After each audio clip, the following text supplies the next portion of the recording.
In a game full of fedora-wearing Sigma Chads known for gunning down naked beached meth heads, Rust truly stands out from the rest. It's one of those games where you're considered the lowest of the low unless you have 10,000 hours logged and treat each wipe like a full-time job. And while the PvP player base is regarded as one of the more toxic communities in gaming, Rust remains one of the most popular survival games on Steam. The core gameplay loop is incredibly addicting. You spawn in naked and afraid, get lit up with arrows by another player, respawn, gather materials, build a base, become the one who shoots, and slowly work your way from a bow to fully automatic assault rifles, only for your base to be offline raided and griefed, at which point you once again wake up on the beach and start over. But what if I told you there exists an entire sub-community within the game? A group of servers that coexist in their own little world straight out of the Upside Down, where instead of the experience being uber sweatlord player versus player focused, everyone works together.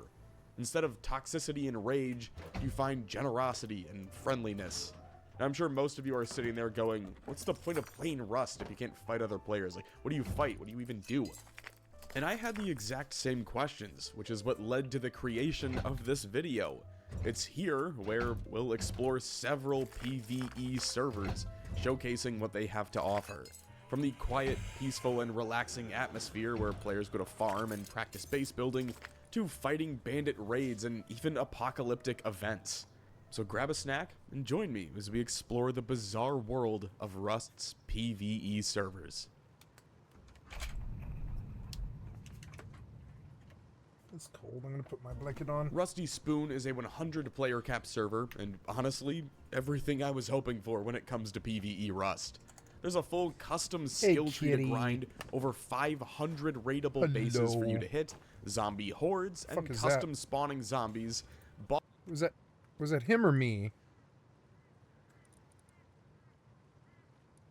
Hi, kitty. I don't want your butt in my face. Keep it away. Hi.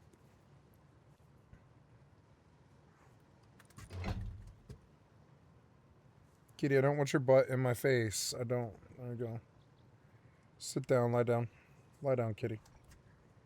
You are blocking my view. I can't see. Hello, kitty. I love you. You are being kind of obtuse right now and annoying. I love you, kitty. I love you, kitty. What was I doing? I got my medal. The only other thing is I want to go price turrets while the sun's still up. So let's go do that. I'm completely out of room, huh? Oh, yeah. Well, since I'm going, I will recycle. Oh, sorry, kitty. I didn't mean to bump you. You okay? Poor kitty. Constantly bump you. I don't need that. That should go in the TC. I bet I get even more time. Yeah, that's good. And now I'm at 41 hours still, but at least it's not like the stone. Stone's not the problem. Okay, table, stone, jacket, thingy, pager, knife, pipe, cockpit module, armor vehicle, armor passenger vehicle module, which I don't care about. There's the battery I was going to use, and I need to put that down. I completely spaced it. So where to put this battery? I want it somewhere where it's fairly fuck protected like that, if you'll give it to me, but I don't think you'll let me. It blocks the passageway. I'll just throw it back here. And I'll let that, yeah, I'll let that be the access. I guess this will be my battery room. Yeah. There we go. Anti-hack. No, I just want you to go there. Yeah. There we go. Oh, kitty, I love you. Thank you for coming. I'm such a good kitty. And I have enough materials to make a wind turbine, and I want to go slap one on the roof. Let's go do that. So, and hook it up to the battery. I don't need to run lights just yet, but I do need to hook it up to the battery. So, I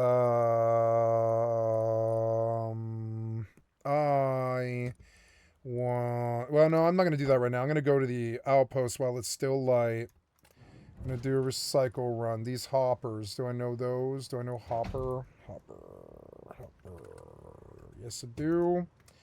So those are free hoppers. I guess I could just use them. I will use them. And yeah, all those things I will use. But anything incidental here that I don't want, like that or that. I mean, I trained that, so I don't need it. Yeah. And I guess we can throw these things in there. This should go there. Oops, sorry, kitty. I didn't mean to bump you. And then that. Oh, no, I'm going to use that. And yeah, this is better recycled. Better recycled. Oh, I have another gate, which is cool. I could just slap another fucking gate down.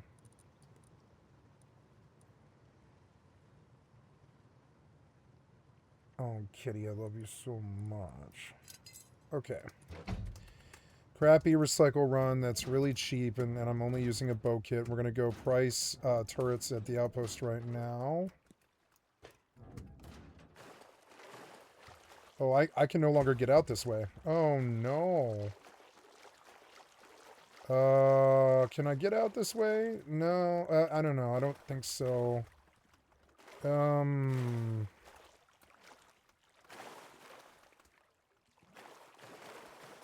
No, I don't think so. I can only get wedged, which is stupid.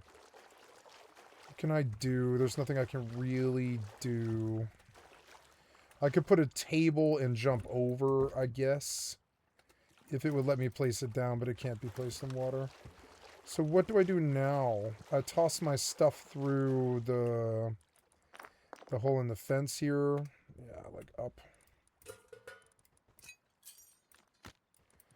All my stuff in. I suicide, which is annoying. It's going to put a thing. I'll do it in the back of my base. I hope it doesn't. Oh, maybe I better just do it right here.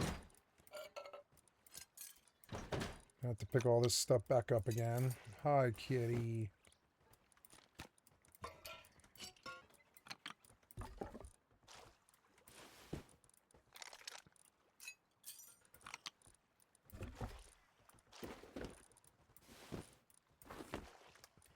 There's a whole bunch of crap, but the stuff that fell back here, I kind of do need to, like, get up there. Did I get everything? I think I did, but anyway. So, go higher. Aim out. Cloth might be kind of tricky. I might have lost some of this, but that's alright. Hopefully it's all recoverable. It kind of looks recoverable, most of it. This stuff looks too far away. That stuff, I don't know. Or maybe I need to do it like a little more that direction.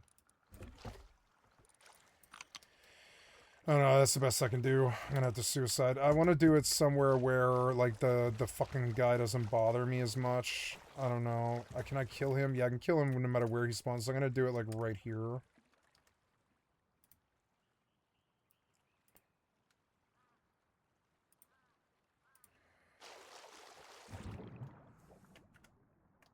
I don't remember. Oops. So I will spawn in the camper seat. I'm far more secure now. Fuck these guys. Okay, there's all my stuff. Hi, kitty. You came back, huh? Okay, I'm going to sit up. And I'm going to give you a lap. Here we go. Get my lap. There you go. Ah. So I'm just readjusting myself there. Okay, kitty. Sorry about that. And some of this you won't let me touch, huh? Because it's like through the wall. Fucking annoying. Did I lose my compound bow? No. But I did lose the arrows, it appears. Got most of what I needed, which is good. Most of it didn't really matter. Yep, the cloth was something I was really hoping for, so yep, oh, and while I'm there.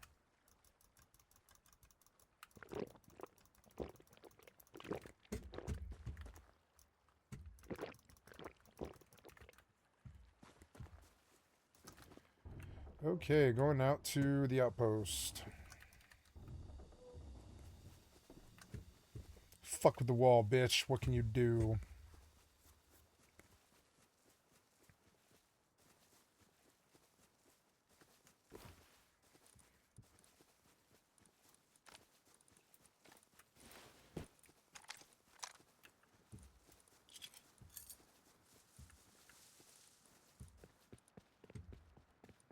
Lost my pants, I think.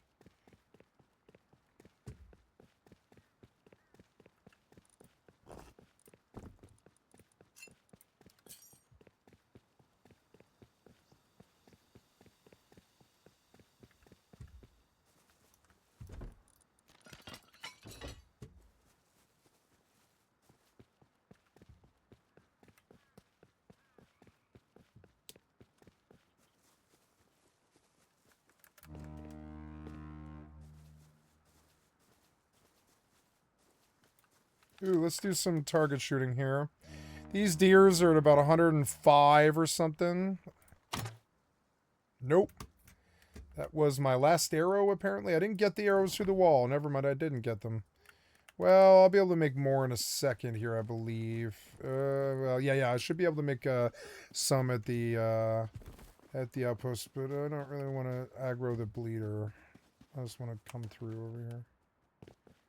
Don't shoot me because I'm passing through. Oh, I don't have a weapon. I've really got to get to the back door. Oh, Jesus Christ, you startled me, kitty. I startled and the kitty startled me. And the kitty startled. You fucking scare me, kitty. You scare me, kitty. You scare me so bad. The kid, I up and startled. Is she up and startled? Because she's sitting on my lap. Poor kitty. She's like, you're too hyperactive and young.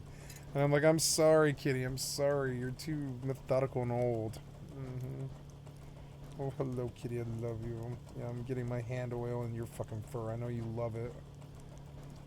Get my hand oil. You're my kitty. I'll get my hand oil on you if I want.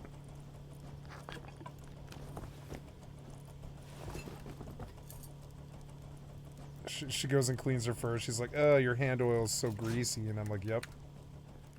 Video games.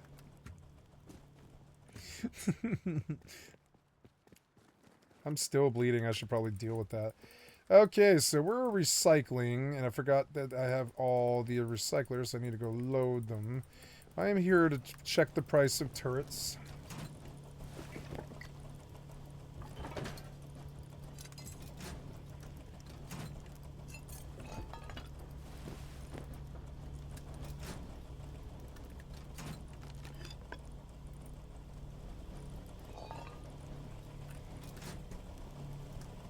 Oh, good kitty.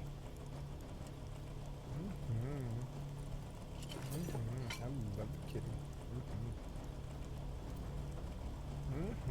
Good kitty. High quality kitty. Could get killed here, so I'm just going to come as prepared as I possibly can. This wasn't really worth it, but it cleared up some of the room in the box.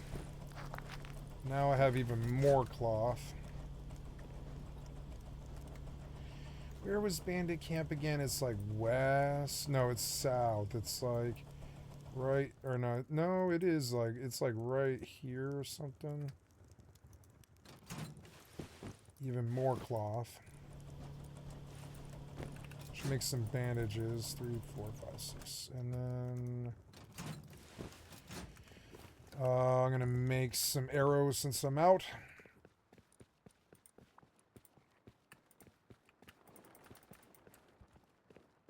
Okay, so let's go check the price of a turret at the outpost. And wind turbine. Wind turbine right now. Oh, yeah, wind turbine. Where's wind turbine? Maybe he took it out of the machines. Turrets are 250. Could get 3 of them. 3 of them isn't bad. Research 1, use 2. So I think I will. I'll go dump the scrap here in the dark. I'll ride my motorcycle so it's fast. And, yeah, and I'll get home while it's still light enough to see. And I ride out in the motorcycle. Where's this fucking guy? Where are you? There you are. Uh-huh.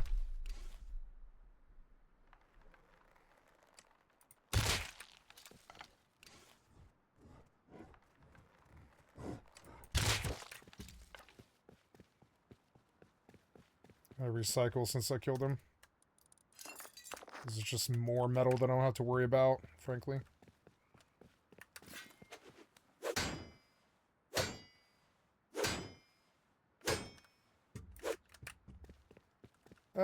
I'll take it. Well, I don't know. Maybe I should have some stockpile of 5.56 in case I get a 5.56 weapon.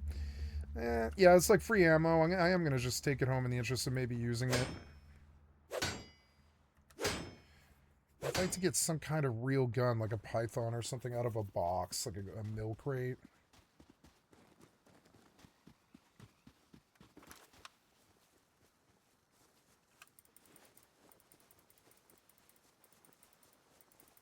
I like traveling at night on the server, it's safer.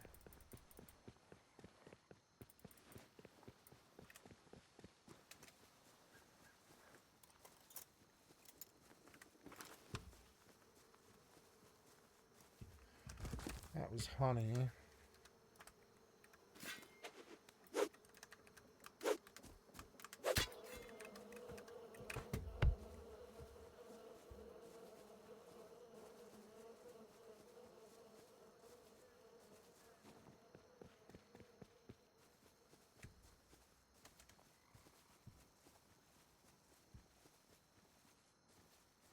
This company face punch, they made so much money.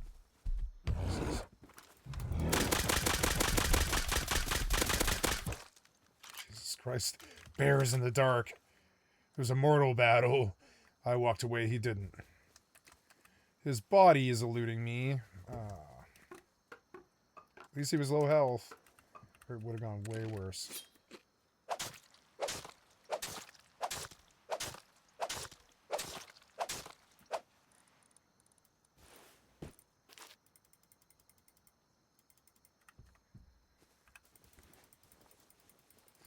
I have a beehive nucleus and I will use it.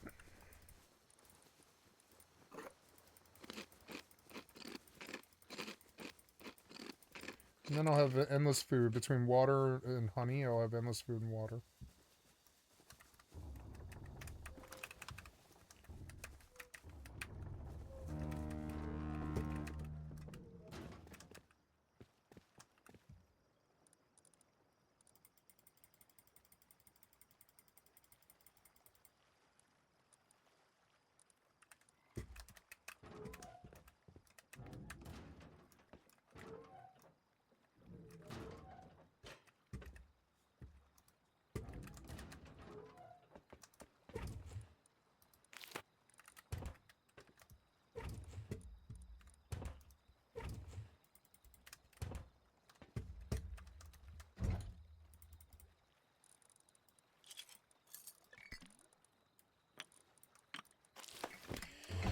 Okay, let's go get turrets while they're cheap.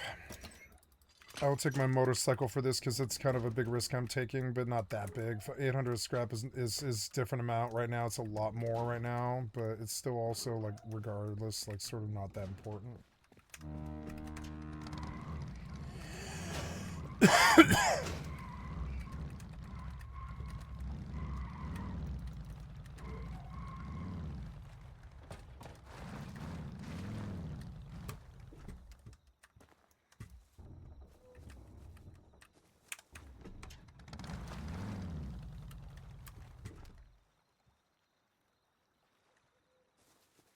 I have a tree right here that totally protects me. Look at that. It's like a swamp tree that protects the entrance. Fucking awesome. They could chop it, but they still can't get through. It's funny.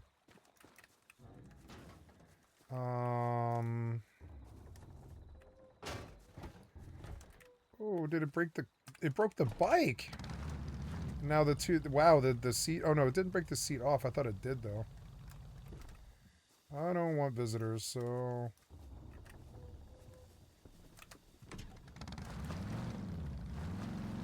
please don't be the time that they see me. Taking a lot of risk here.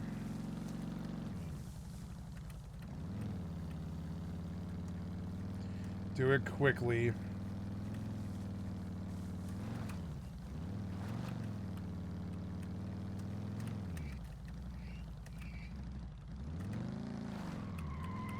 Aim it out in case I have to leave fast.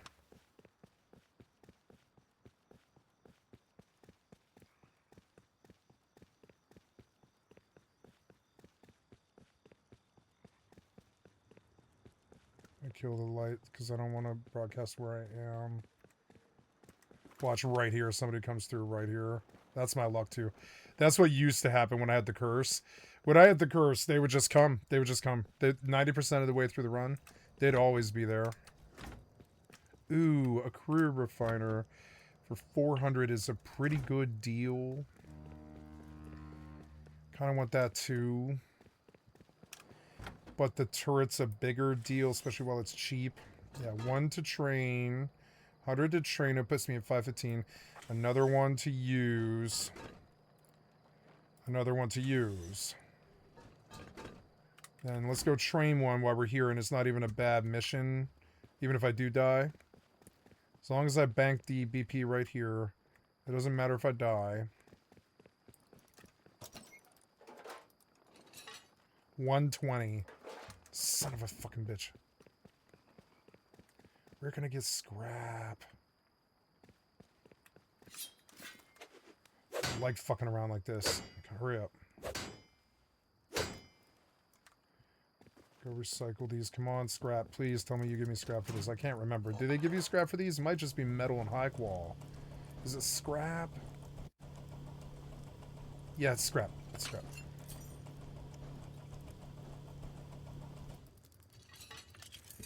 Okay, go train this turret now. No, no, no.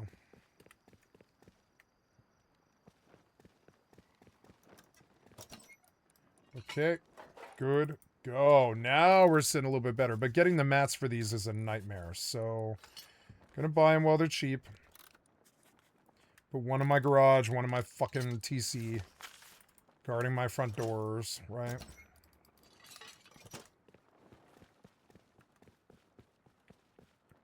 I'm gonna tear off on the motorcycle now and pray that nobody kills me, because this is the richest I've been all wipe. These 2 turrets. Well, the 800 scrap, really.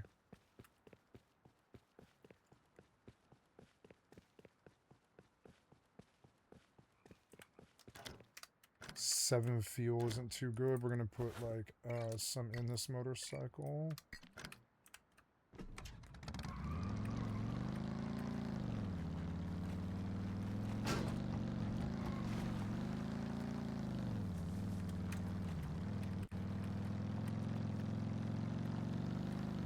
Man, I want to go for a night bike ride. It would be fun, just like naked with fuel.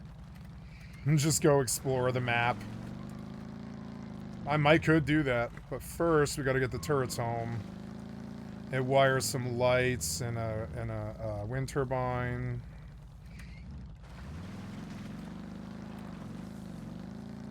Watch him kill me right here. It's gonna be so annoying if he does. Fuck this, I'll fight for it.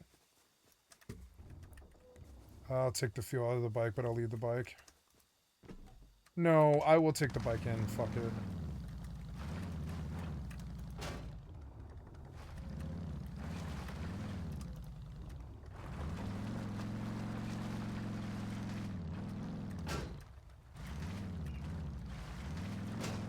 Get in, get in.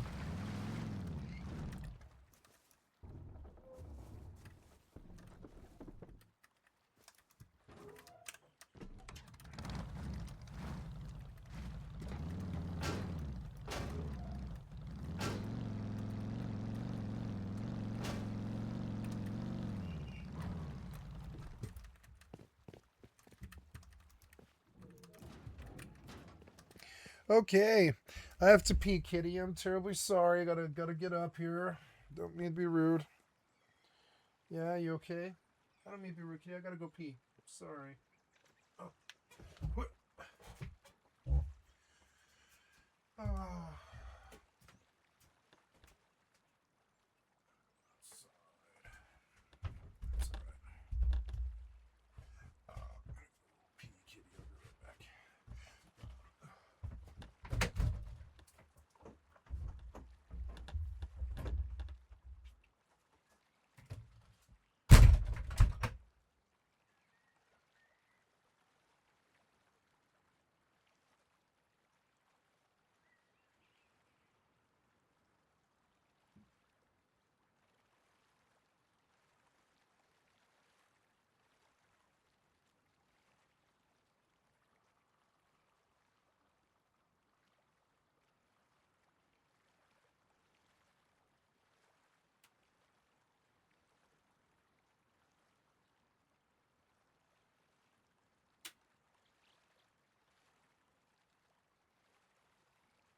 Okay, much better.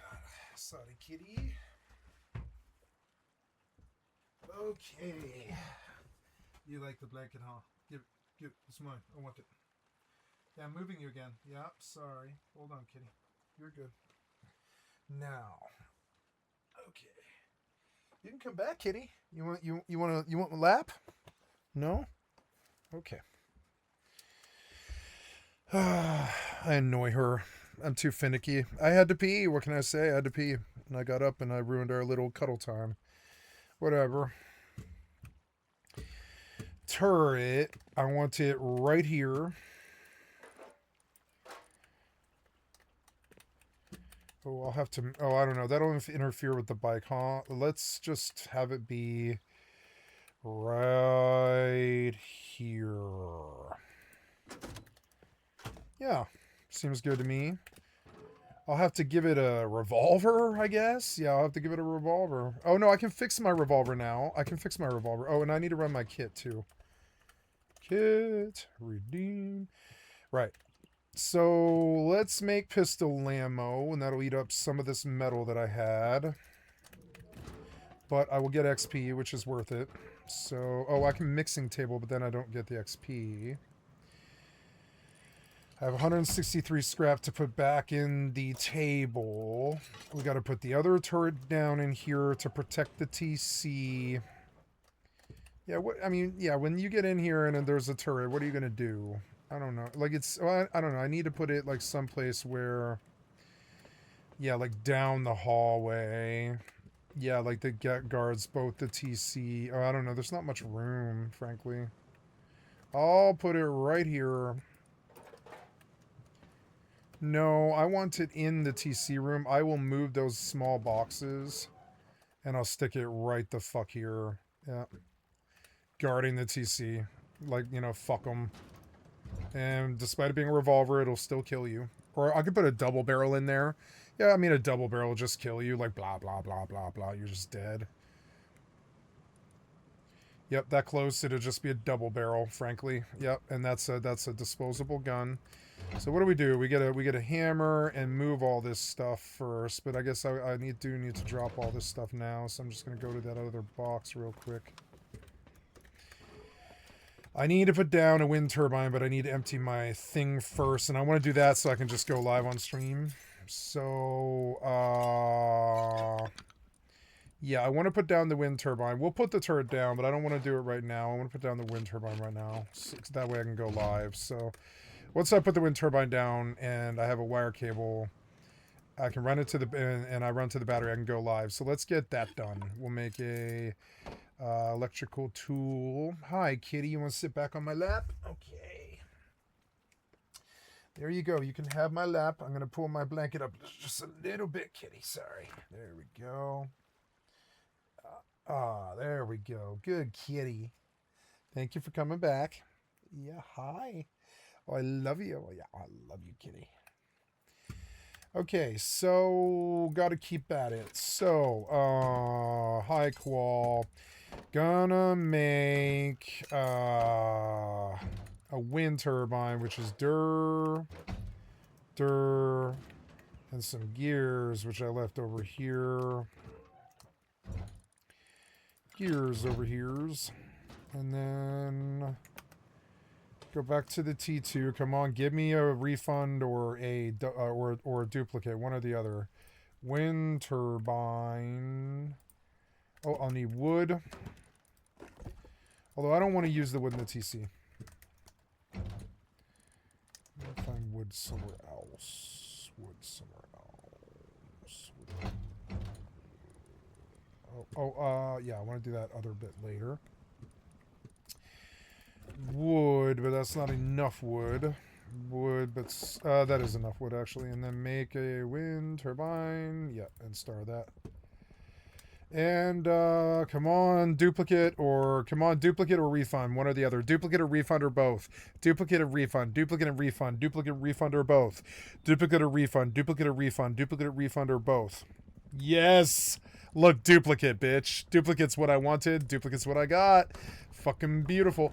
Now we take some metal. We make what do they call those? A root combiner. Root combiner. And we will run turrets, but I want to put the turbines down where I'm not like under fire. So we'll do that, and I'll put the combiner. I don't know. The root combiner will go to the battery. The root combiner can be right by the battery. I don't really care about that. So we'll go over here and we'll put a root combiner. I mean, the wind turbines will be centralized right here. So let's put a connector right here, and I'll run it back to the and I'll run it back. So okay, and then I will break this twig. Oops.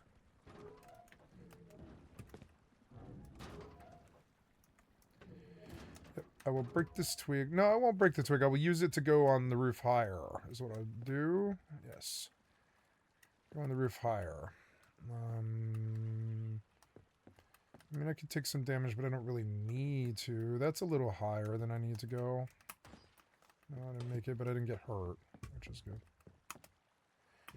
Oh, good, that works. So here we go. We're going to do turbine here, turbine there. I don't think I need to get it much higher than this. That's fine.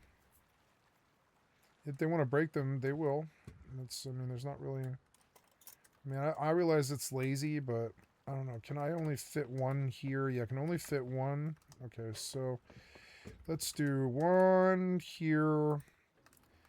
And one here, and I think combined is going to be endless power, you know?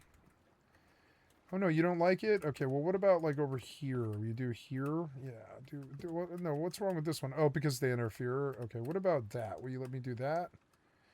No, I kind of screwed up, but that's okay, whatever. I really don't care about this. Cool. Now...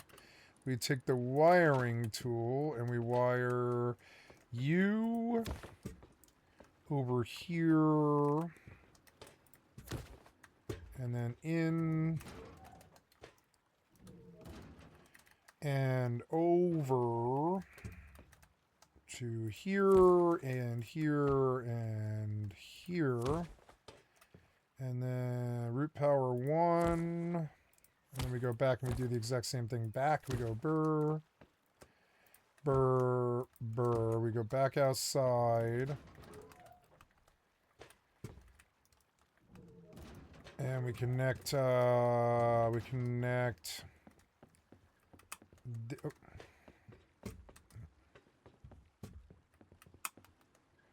this to this. Oops.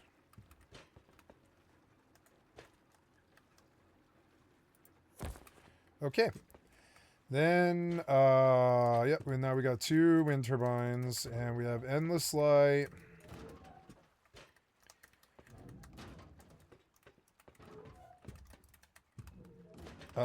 Which I will wire up immediately. And,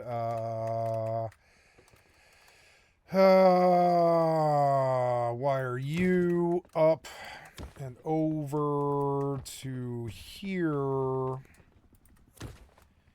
And then, yeah, and then I'll put a solar panel to a small battery, I guess. I don't know if I'll run a solar panel. I'll run the main wind turbine, yeah, and then later on I'll run like a solar panel to control the turret. Or run the turret. Combine power out. Now we have power income into the large battery, 204, 206, 207, doing pretty well there. Gonna let it charge, and all my difficulty where I can be sniped at or fucked with is over. Everything I need to do today on Rust is done, and I can go live. We're going live downtown, bitch. There we go, going live on Rust. Yeah, there we go. We can just go live right here, it doesn't matter. I will produce the lights now since, you know, it's a nice bright day. I don't have normal light. I guess I'll go buy that. What is normal light? It's gonna be like probably 75. It will take like a stack of scrap with me, and I got some refunds, which is good. Yeah, dump this stuff. Or I'm sorry, the high qual and the metals gotta go in the TC.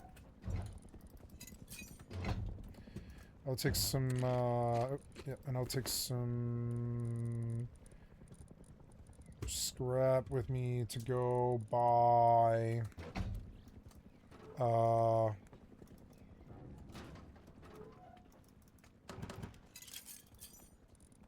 scrap with me to go buy some light, from the outpost. I forgot to buy that, which is annoying. It means another trip out there. It's okay. This time around, I don't believe I will use the motorcycle. I will just hoof it. Yeah, there we go. Oh no. This is very bad. I will have to fix this. Yeah, and now I have to do this whole deal again, which is so annoying. At least the scrap, I can probably ensure that it gets through. Yeah, I don't know. The scrap might be kind of a loss here. That's kind of annoying. Maybe if I look higher... Oh, there's the arrows. Yeah, if I can maybe get, like, higher. Can I land a mini heli in here? No, probably not. If I could land a mini heli in here... I could probably land a mini heli in here. It would be really fucking annoying, though. So, I don't know. Yeah, like, I'll just... I gotta not go out that door anymore. I should just replace it with a thingy. It's kind of a shame, but yeah. So, this scrap, it might not make it through. I don't know. I was able to get it last time because it was so small. At least this kit's disposable.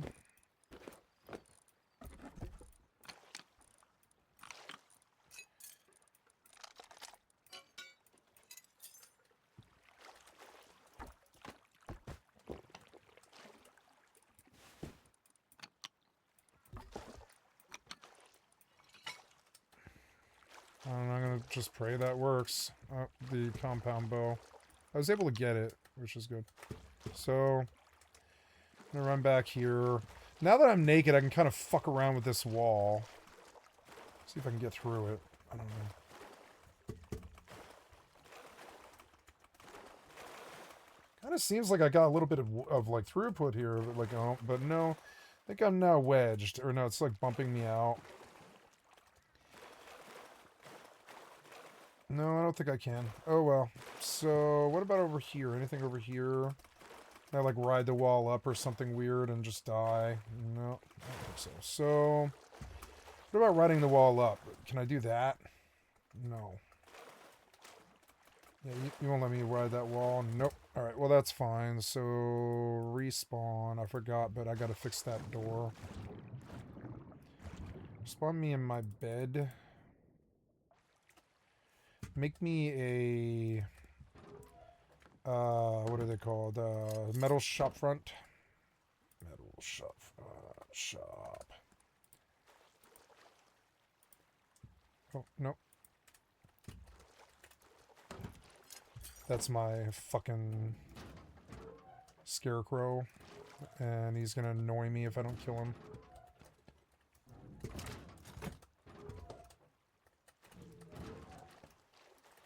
At least he's in the back. I'm gonna get water because I have to anyways.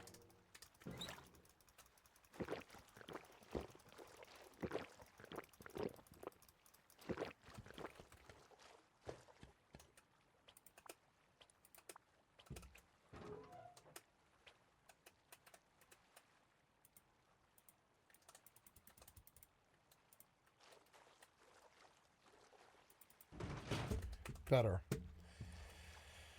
Alright, now stuff this stuff in there for now, and I'm going to go out and worry about that loot.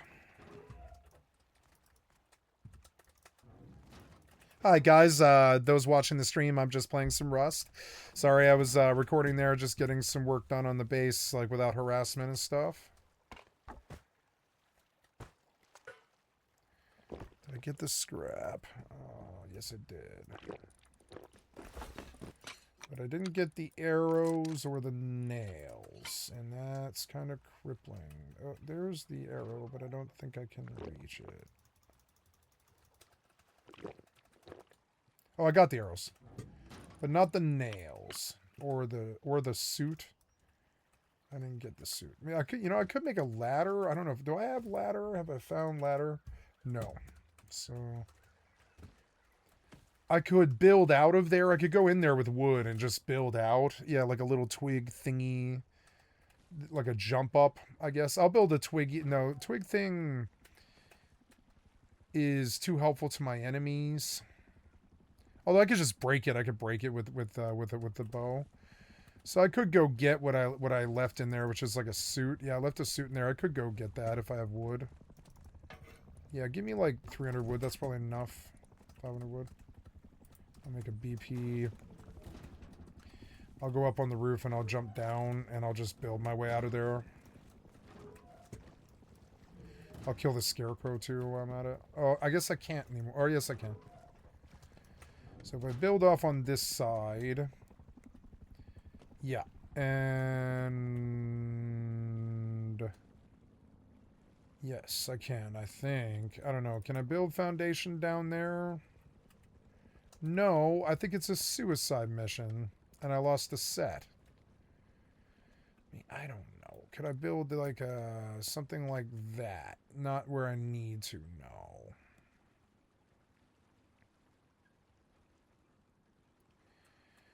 A ladder would suffice, but it's what would be necessary. I lost the kit, which is shitty. But oh well, I mean, I just got a kit, so fine. I'm not using all my kits. Maybe I can get the scarecrow to show his face from the back fence and shoot him. So, oh yeah, in the turret, I want the double barrel shotgun. Oh, I need a hammer, and I'm going to pull these boxes. Yeah. Oh, no, I need to go buy lights, is what I want to do. And I'll just do this naked. I really don't care. Oh, yeah, but the double barrel does need to go with the turret, which is over here. Double barrel. I'm going to go buy lights.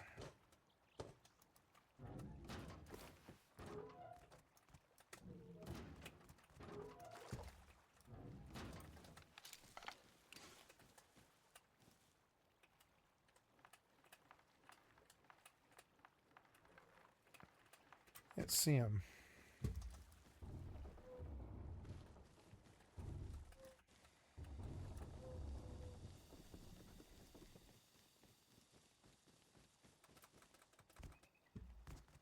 See if I can get a good view of him. Gotta kill him because it sounds like somebody's intruding all the time. I don't know if I can get an angle on him either.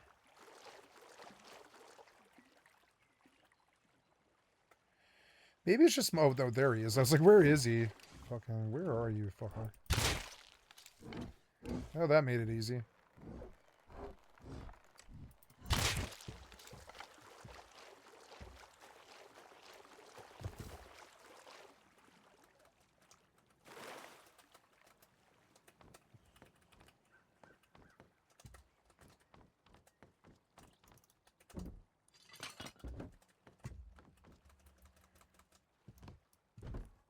Ooh, CCTV, another turret. Very good. Yeah, what's a turret take? It's like CCTV and a targeting computer. Targeting computer. But I think I have one of those. Yeah, that's a laptop, right? Yeah, I have a laptop. I do.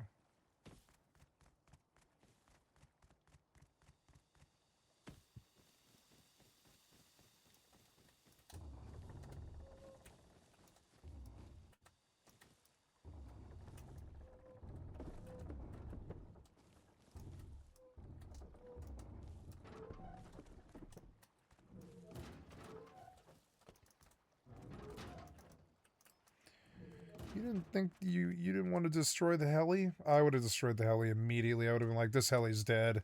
Boom. I don't know. Maybe I'm just more of an asshole. I don't know. What were we trying to do here? Like build inside the base somewhere, I think. I don't know. Drop all this stuff here while I run to the outpost. And buy lights.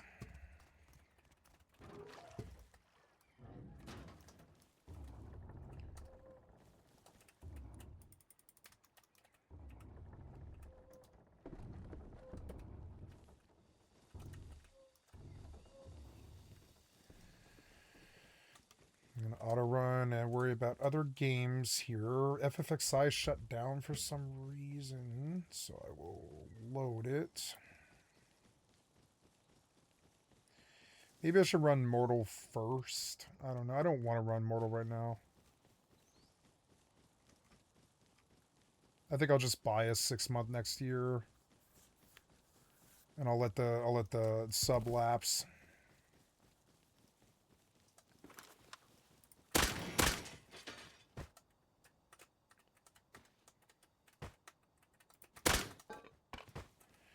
And bring a tool once again.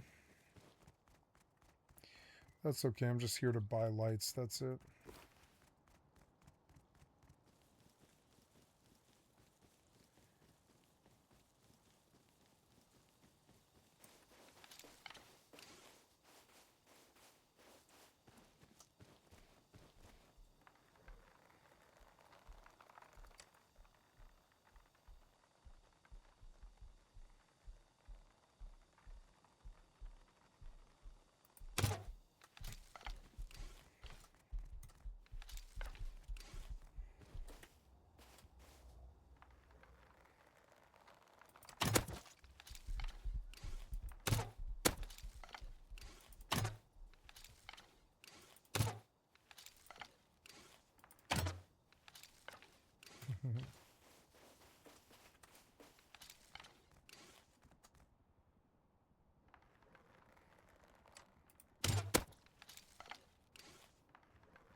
Who was this? Uberbunk. I have no quarrels with you. At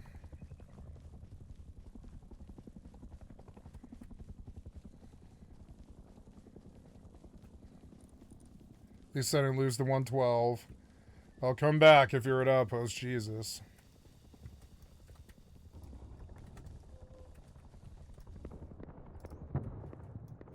I want to kill him with this compound bow. He shot at me, so now it feels like open season for him. So I would not mind taking that kid off him just to research it, or what? No, well, not research it. But yeah, what can I do? I don't have nails, really, not without going upstairs. I'm naked because I don't have a kit. So we'll grab cloth. Yeah, like just cloth. Give me like 130 cloth. Give me these bandages that are already made. Put this scrap away for now. 22 arrows and some metal frags for enough nails to kill him. And because I think he's bad. I think I can probably kill that guy. I don't think he can aim. So let's see. I don't think he's bad. Excuse me. I don't think he's bad. I think he's just overconfident. Let's see if we can go kill him. I don't want to use a kit for this. I'll use something cheaper. like a cloth set. He can just have this cloth set. I don't care about this. Something to protect my head that isn't fuel. No, wait. I want you to bring that back. Yep. And then I could take a revolver, but I don't know. Let's see if we can kill him. He doesn't seem to be firing that AK of his. He's paranoid now, and I don't blame him. Let's make a helm. Yep, make a helm and gloves, and we'll go attack him with a prim set, see if I can't take that bow off him. I don't want him thinking that he can just fight outposts really like this. That's not really my vibe. I don't have a chest piece, which is frustrating to me. There. Chest, boots. Let's go take that gun from him.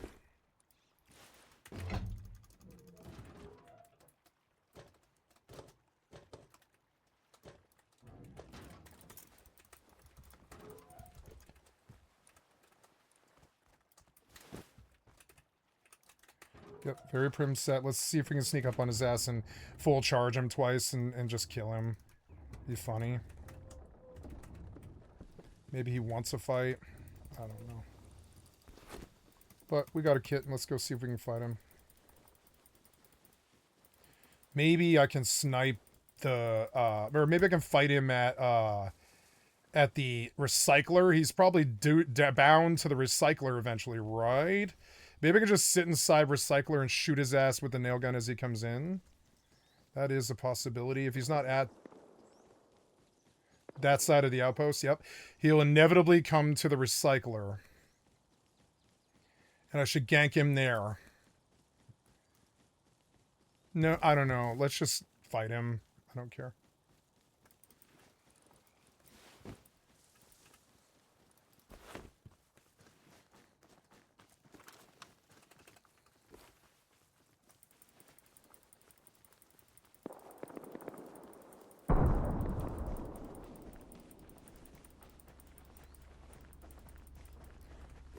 Now it's like a race to the recycler before he sees me. Is there two of them? No. That's good. We know where he is. How can I set up a gank here that he's not going to suspect? I can sit here at the recycler. I can full charge an arrow.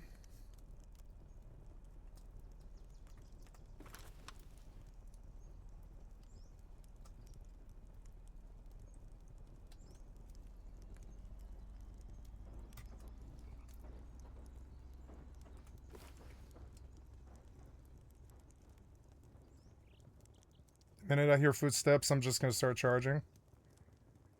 Get him with full charge and finish nail gun.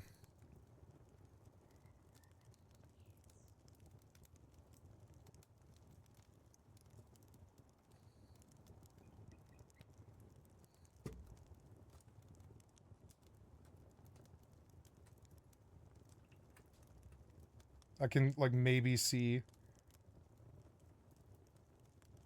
him come.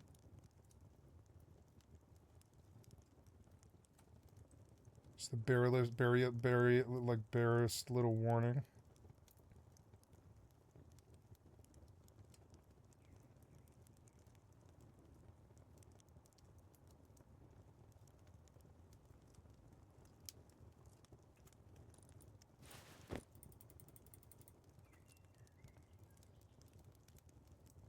Come to the recycler.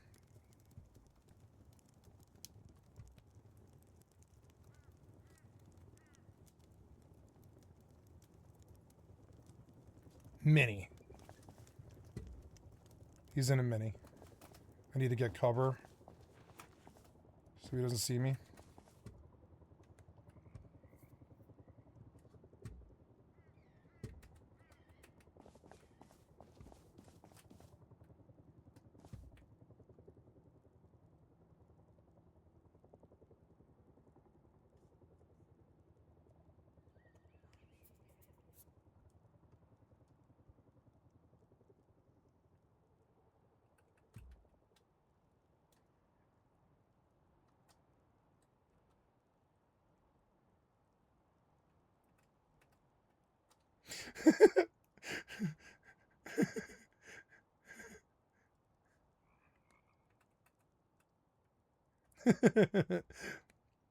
He's looking for me. He's like, where'd this guy go? Now that I know that he stashes mini helis here, when I hear him shoot that AK, I'm just going to come find the mini heli and fly it away. He's still there. He's still looking.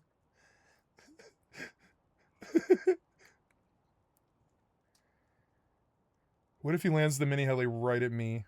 It would be so funny. Oh my god.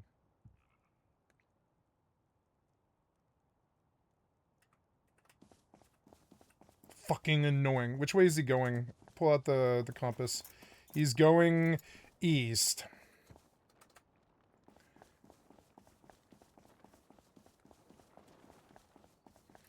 I mean, what are the chances he's not stream sniping me too, right? You know, he's just like watching me through my eyes, and he knows that I'm fixing to gank his ass because he shot at me with an AK, and he knows I can probably take it from him with a compound bow, and he's scared, and he's running. In the modern age, I mean, it's my fault for streaming, it is, but in the modern age, it does sort of suck. There doesn't seem to be many randos anymore. Random stuff. It's always like dudes playing chess against each other. It's never like an honest kill at the recycler. This guy used the stream snipe to avoid, like, or I don't know if he used it. Maybe he did, maybe not. But it feels like he used the stream sniper to avoid a gank there, because it's like he did not come in to recycle those bullets. He just came to get the bullets, I guess. Well, make more noise at Outpost. See how well it goes for you. I want to run the road till I get a computer station and then just come back because I have a throwaway kit. I didn't bring fuel with me and it's 3:15 p.m., which is kind of a problem. I also did not bring a tool either because I ran light because I brought a gank kit that didn't even have a tool really. So what can I do here? Now he left that direction east.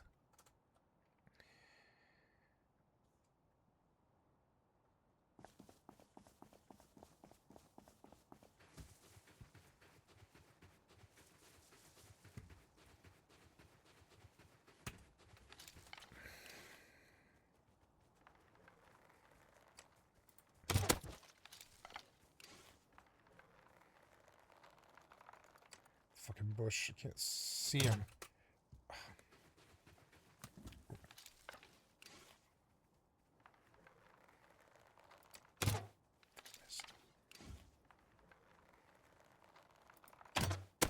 Ooh.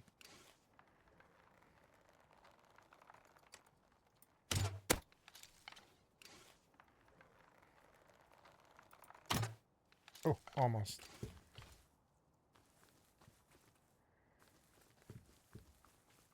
Uberbunk is fine. I just want to fight with him. I want to take that AK from him. I let him see me. It's sort of unfair to just gank at the recycler, no warning. I let him know I was there. I don't have a tool. It's such waste. Oh, well. Alright. Now that he's gone...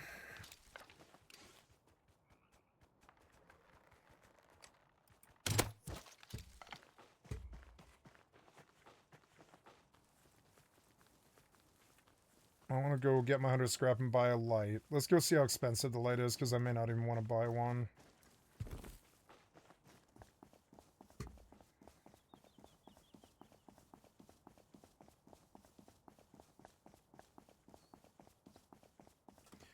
Oh, I was watching this video. Bosses that roam the map, an in-game market. Maybe I'll go that to you a can buy PvE and sell server items at with and just in-game pay upkeep currency, for this server and now. the ability to call in NPCs to raid your base. For this server, I hopped in with an old friend of mine who I used to play PvP Rust with back in the day, Big Red. With that, here was our experience. Now, this was a Sunday, which I believe are the heli event days, and you could definitely tell, considering it sounded like I was taking a stroll through Fallujah while waiting for my buddy to log in. After finally logging, we went through the usual trials and tribulations of death cycling, getting gunned down by random NPCs, and I even got the reverse Lord of the Flies treatment. Luckily, Big Red was able to craft me a sleeping bag, and we were able to finally link up. Dog, I can't use the sleeping bag for 5 more minutes. I know, I After the hate timer that. Why do expired, they of do course. that? 260 seconds. 260 is so bad. Okay, I'm here. What, Oh my god. Are we in Pakistan? What is happening? I mean, we are in the desert. Like, what is going on, dude? Jesus Christ. After getting a bearing of our surroundings, we got to work gathering wood and cloth to make bows, and finding some food and a few lootable crates. And while trying to settle on a base location, we got our first taste of combat. Hi-yah! Yes, what's up? Is that a scientist or a player up there? Oh god, it's a scientist!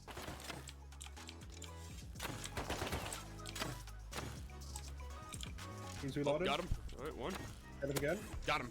Yeah. Let's go. This is so bad. With our impenetrable base built out, it was time to get back to harvesting more materials, which lasted about 30 seconds before we were immediately shot at again by some more bandits.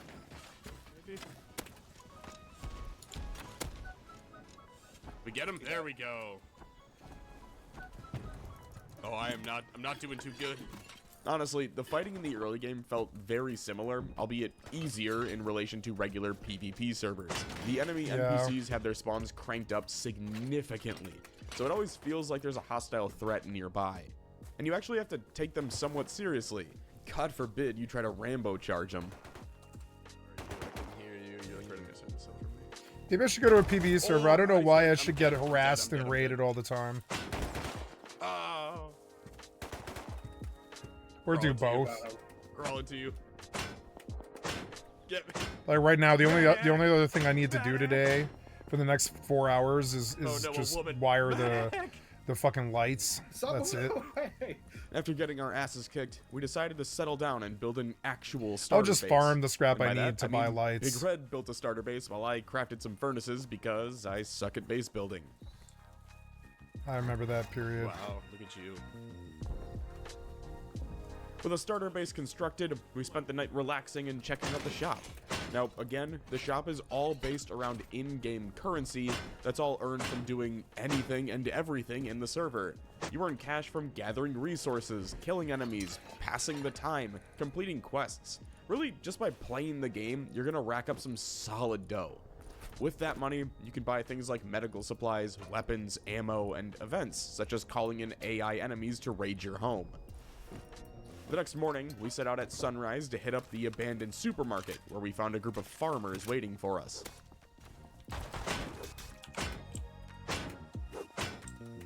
Now, Maybe I should go to a PvE server and try to make a small one-by-one work but with like rather turrets the and shit. recycle machine And a out wall. back, which we could use to farm scrap.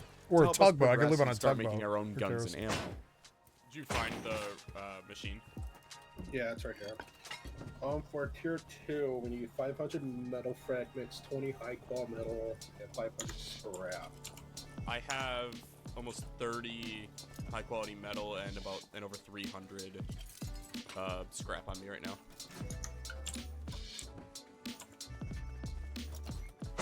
Yeah, just like a little.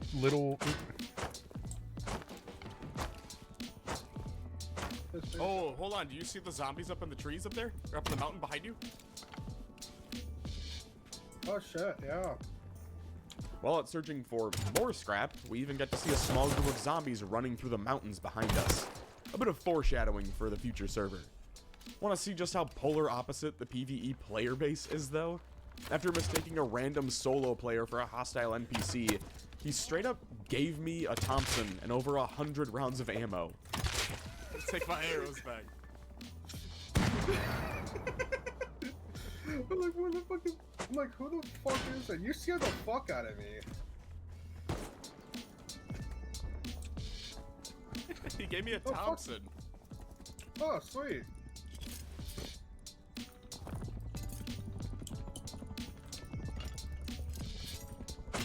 So, shout out this guy. Also, shout out Cosmic for letting us use his recycle machine right outside of his base. Here, you can just you can purchase items or purchase for 7,500 RP. I don't know what that is. But yeah, you can just use the recycler. Like if I put the crossbow in, turn it on. Some supplies. While Red was using Cosmic's recycle machine, I came across a group of players in the midst of a cross-country road trip. They offered to drive me anywhere and wherever I wanted to go, but I passed for now, opting to head back to my shack and continue spamming supply drops with Big Red. Oh, they got a whole team. There's a whole team of them. The level 2 were out. Darn. Bye. Yeah, there's a whole team of them. They're all wearing like stalker gear. Like And then there's us. And then there's us. We look so bad. One thing me and Big Red noticed right away was the fact that we'd somehow accumulated over 20 airdrops, which insta-drop when you call them in. Oh, it just spawns them in? Okay. What did we get? Just fucking SMGs, ammo, C4, targeting computers. Oh, alright. Maybe I will go to the PvE server. It's got more. It's got more to do. Admittedly, we And I'll dual went a wheel bit Rust overboard, Hardcore Zombies okay. and honestly, if I was probably playing on Rusty the server Spoon, normally, frankly. I'd probably opt to avoid them because it was pretty extreme. We went from bows and arrows to about a dozen MP5s and some Spaz 12s and thousands of rounds of ammo. Not to mention the fact that we were able to craft a tier 3 workbench and immediately get started crafting syringes for medical supplies. All of this happened in less than 15 minutes. We have 85 frag grenades. That kind of led me to believe that this server is meant for the more casual player, someone who doesn't have time to spend grinding away to reach that yeah, end game and then field, or and get instead or the like server wake just up and have throws it at you your and goes, fucking "Here you work go, do with it deleted. what you will." Yeah. 400 animal fat from that. Anyway, with our newly acquired supplies, we set off to a nearby harbor event, lighting up a few farmers along the way.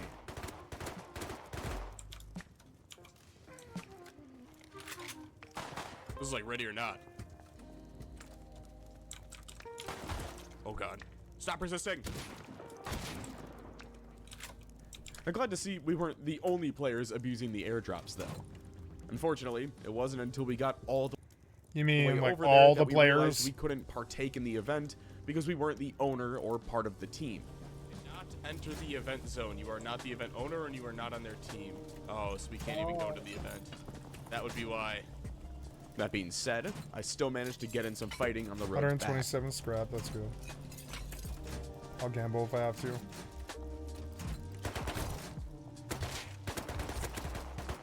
Oh, I'm bleeding from starving, I guess. Yeah, I'm starving. Huh?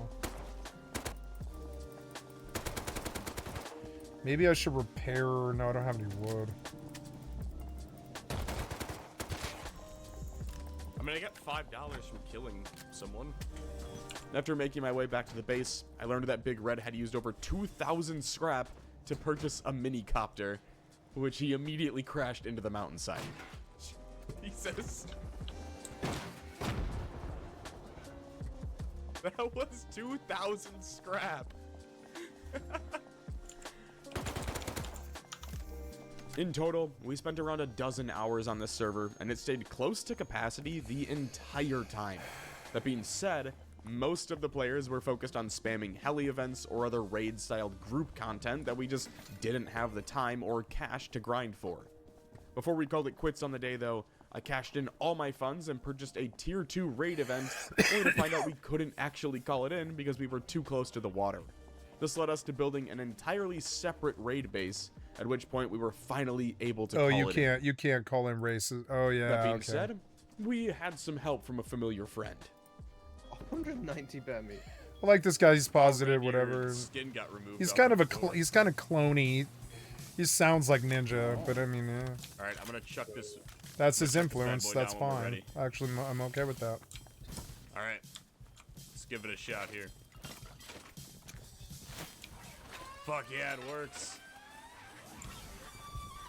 It just spawns the fucking. We have one of 3. They got Oh, yep.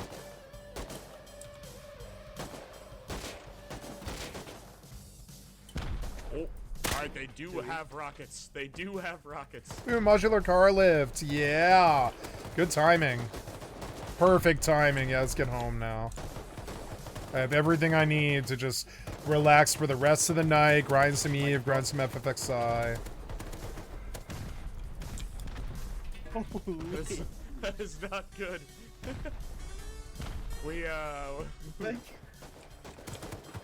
should have built a bigger base. Well, I'm gonna put my pants on. Oh my god! Oh, half the base is gone.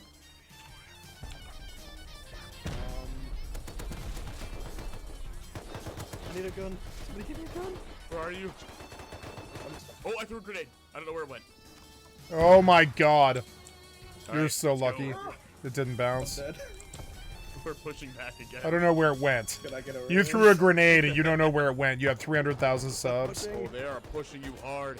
Must be nice to just be young. Pretty sure I just dropped a grenade on myself. Here we go. They're already coming. Behind us.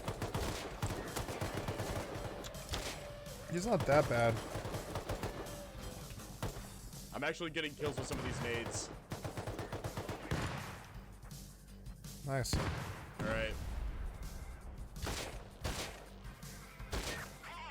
Oh fuck! They spawn on top of me.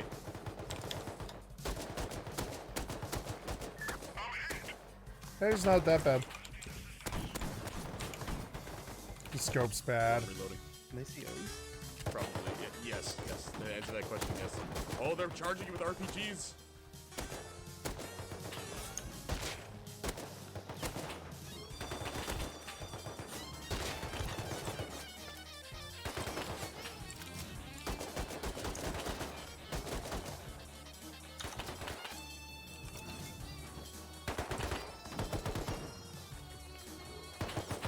We leave one alive. Rusty Spoon was an incredible starting point. There is so much content to participate in, and even in just a dozen or so hours, we were able to build a base, raid some POIs, and trigger a medium wave-based defensive raid on our own setup. My only real gripe I had with it was the fact that we had over 40 airdrops between the two of us, which gave us a seemingly endless supply of endgame gear. Now, it actually worked out for Yeah, the sake of this video, that's my but issue if with I the was playing on the server. server as my home server, I'd probably opt to avoid using them at the start.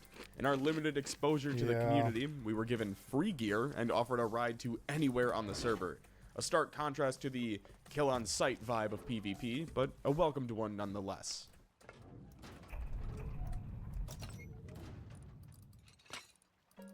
In a complete 180 Good. to Rusty Spoon, where everything is practically handed to the player, The Last of Rust is a hardcore PvE zombie survival server. Loot is scarce, resources are insanely hard to find, often consisting of one single metal ore node per mountain. Large hordes consisting of dozens of zombies roam the lands, and NPC spawns are jacked up. The server is home to a much smaller community, averaging around 30 to 40 players concurrently, but you can tell the community is very tight-knit here, and you'll see as this video progresses.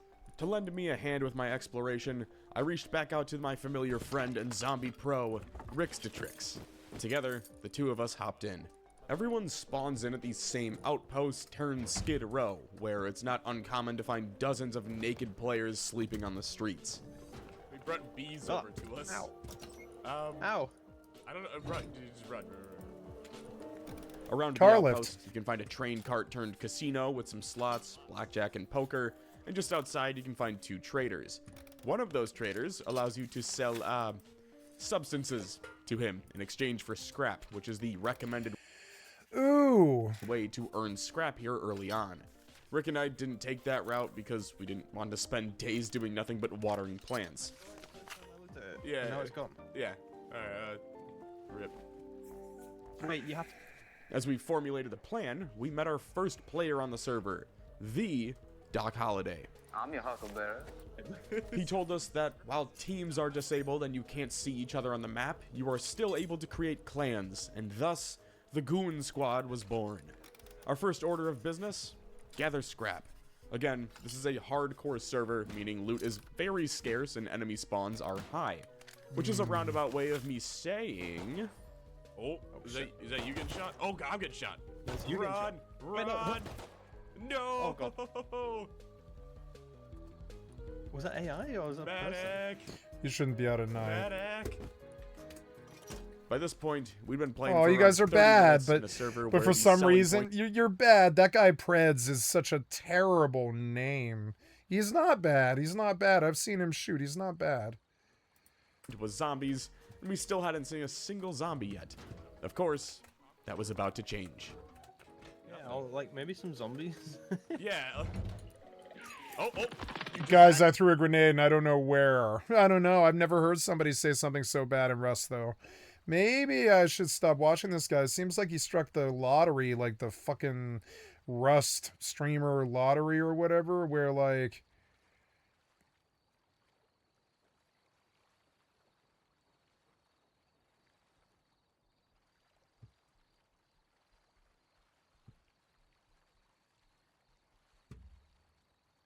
Forno stone is singular bearer seed.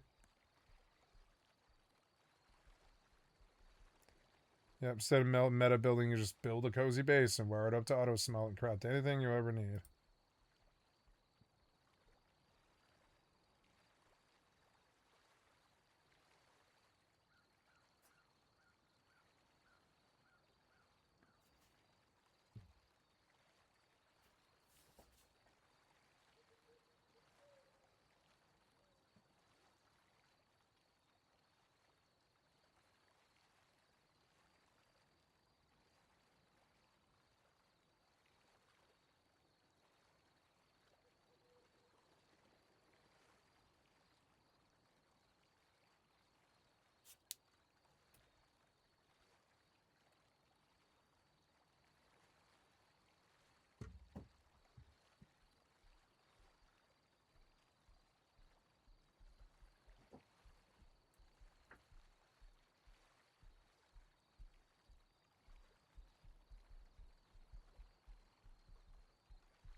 The hell?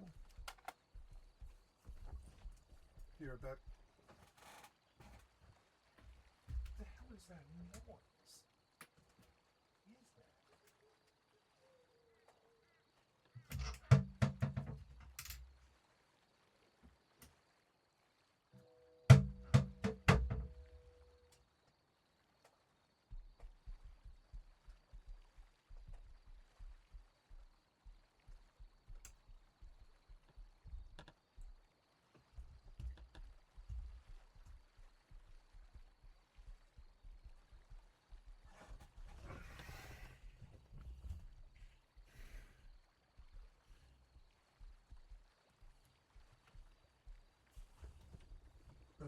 What did I do with my keyboard?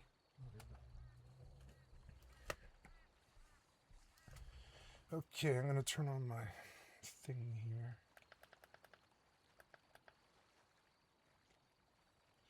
Trump's housing plan. I had to Oh fucking my say fucking it. God, Jesus Christ. Oh my God, you just had to say it. Huh? No, yeah, I think I'm dead. Yeah. Yeah, Maybe after respawning, we decided to wait out the night by trying to get the band back together. We're out here entertaining the troops on this foggy morning. To this crowd of no one. Once the sun rose, we set out to find our corpses, only to partake in an epic battle against a rogue scientist. He's what? He's cracked. He's cracked. He's cracked. Plating. I got him. He's down. Teabag to assert dominance. I'm bleeding. Yeah, I'm dead. I have no bandages. Does he have bandages on him? He does not. No. Oh, this is not good. Not Can looking we get too bandages good. out of these? Not looking too good. Funny enough, the area surrounding the outpost is effectively spawn camped by these guys. More on that later though, because after narrowly surviving the fight, we looked out in the distance to see a wild horde of zombies roaming around. Oh yeah. There they are. Excellent shot. After scavenging up some gear, we began making our way back to the outpost, when we discovered an in-depth sewer system that would allow us to enter the city without having to fight our way in or out. This will come up again at the end of this showcase. Wow. Is anyone I think it's just home? another way into the... Is it just the the outpost, outpost? Before that, we got distracted by a bear and set off to fight it. Help! Ah! I got it! Are you Okay, dead? Good enough. Yeah. Oh no! you had grub. This was huge for us, since harvesting the bear gave us the ability to cook some food and craft bandages to keep us alive. No longer starving, it was time to push out a bit further, where we discovered a completely flooded town crawling with scientists and bandits. Safe to say, we might have been a bit underprepared for this town, considering we were still rocking starter bows while getting mowed down by fully automatic rifles. Oh, Jesus. Run! Run! I'll shatter you. 2 hits. Yep, got him once. Got him twice. 3. There you go, he's Oh, dead. there's another one. I'm bleeding. Me too. No, we got bandages. Oh, here. Careful, careful, Oh careful. god, come here. I'm gonna drop I'm the 2 bandage. health. I'm gonna die. I'm gonna Can eat. I- I'm gonna eat. I can't, can I bandage you? No, I don't think so. Did it work? You got I drop one. bandaged you, I think. Oh, you did. Oh. Oh god. My ass. Oh, yo. I'm getting shot from multiple places. Come this way, come to me. I'm bleeding. Here, take my bandages. Here. Those are my last 2. We're pinned down, and there's a bear beneath us walking around. We're so fucked. Man, help. Oh no, I'm down. He's pushing me. They're coordinated. Are you dead? Yeah. 2 seconds left. 1 second. I am trying to get my wiring tool, which I think I dumped when I was in a we hurry. grouped up and made a push back to the flooded town to retrieve all of the gear on our corpses, only to end up in the exact same predicament. At this point, we figured it's probably worth scaling back our operations and starting small. How about something simple, like a looting run, where we just pick up anything we find and recycle it back at the outpost for This some server scrap. looks good. When the sun finally set on the day, I took my scrap supply and made plans to hit it big on the slots. And you know what? It's true. 99% of all gamblers do stop right before they hit it big. Running it back. It's also true that blackjack is complete bullshit and the game is rigged and I want my money back. 15. I got a 5. We hit. We got 8. We hit again. We have a 13. Hit again. A 14. Hit again. Bust. 14. Game Jesus sucks. Christ! The Look next out! morning, Look out! we Like found a shit ton of they zip lines stacked that it again just because used they all stacked across the map. the fucking A percentage really cool against you, concept that allows so you can't for new abuse players it. to travel incredible distances with complete ease. You gotta yell shaka bra. Shaka bra. Oh damn, you're going well fast. Shaka, bro. You're going well fast. Nice. Naturally, this could only end one way though. Falls. Ready? And then you go, hiya. Oh, don't do that. Okay. I lost so Okay. much. I lost so much health.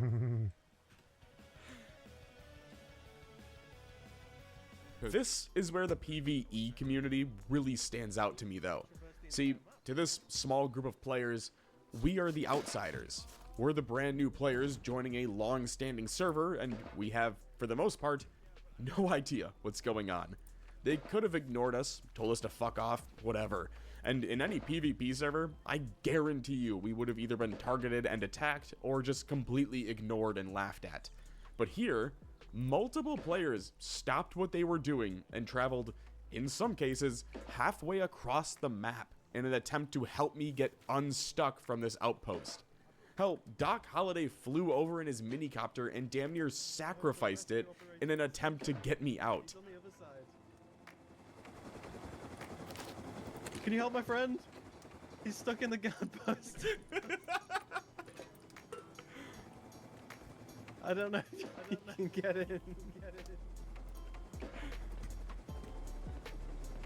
Oh, it's the rescue operation of the century. He's on the other side.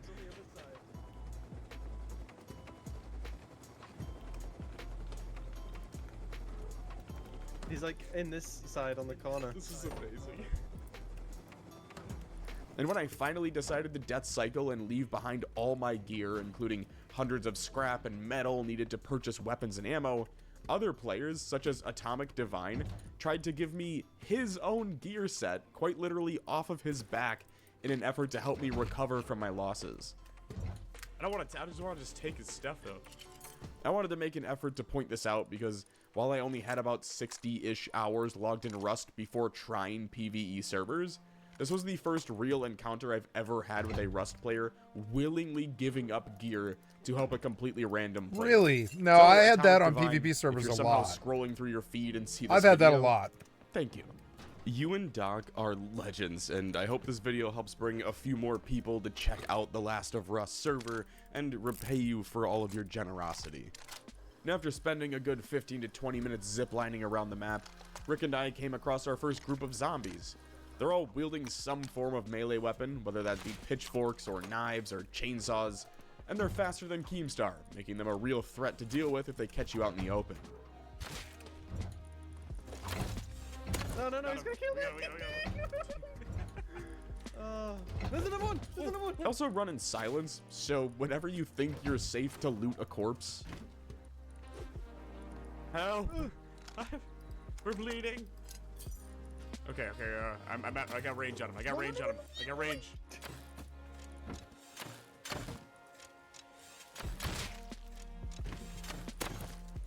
Oh. Yeah! How do you like me now? Look at that skull in the box. Alright, is there any more? Ouchies. There's definitely is. Ouchies. There's Pride. I've got your pride in a box. Before being assassinated, you might have heard me mention a dog tag, so I'd like to explain that. The Rusty Spoon server has a bounty score system made up of dog tags. The player who earns the most bounty points at the end of the wipe earns VIP status for 30 days. Nice. To earn bounty points, you need to do things like kill zombies, finish events, or clear POIs. There's a whole leaderboard system for it as well that I thought was really cool. Obviously, Rick and I weren't going to be around long enough to make a significant dent in the list, but I love the idea of having some form of leaderboard to track server progress on and rewarding the highest scorer. Anyway, after recovering our gear and making it back to that outpost, we spent some scrap to purchase a few weapons before Asiana Airlines recreated Flight 214 and crash landed into the mountains right next to us. Naturally, we couldn't help ourselves. But unfortunately for us, we weren't the only ones attracted to the sound of the crash. We're just sprinting out towards it. We should be very careful here. A gun. Yeah, with like What's- revolvers. Yeah. It's like, can you hear the motors? Yeah. In the mountain. I'm wondering if it's like the actual like the plane crash is just like glitched into the mountain. We should probably leave. I got an Here. I have, LR300 assault rifle. Here. Hurry up, Zombie. Grab the bandages and run. Oh, I might die.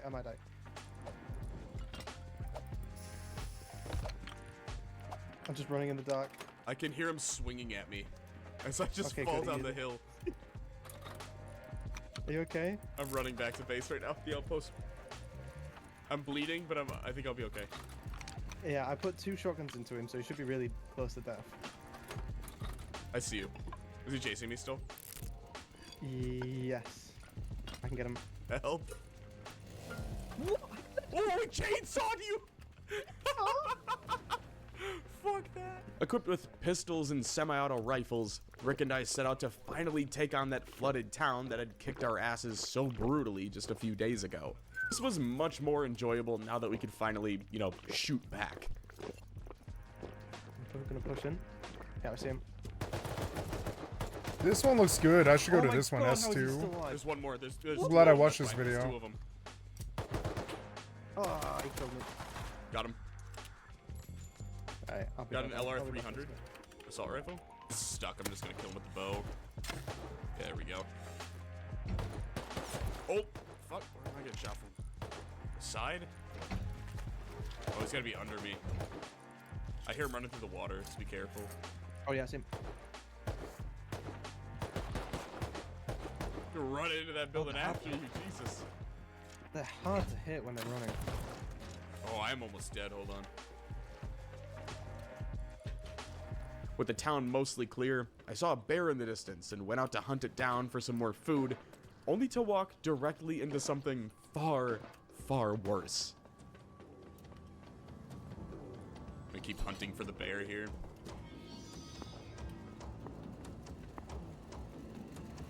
Oh, I might be dead. I'm so fucked. Rick. I'm looking. Rick! No eyes, no eyes. Oh my god! Oh, I see you. Oh my god!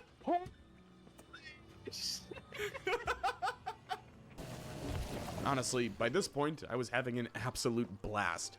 Sure, it was a bit of a slog to get started, but now that we had some weapons, it was so enjoyable to throw in a little RP and get tactical with sweeping through a heavily fortified town. And even after dying to a horde jump scare, I was still laughing my ass off at it and excited to run back and do it again.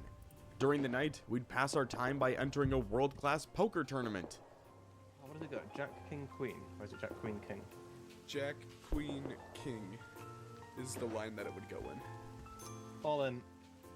Bet, all in. Wait, the poker. Oh, all in. Let's go. Oh no. Duh, fuck you. Yeah, but there's no bot. Is there This is all I bots used on to the do. poker? Oh, you have 2 pair. God damn.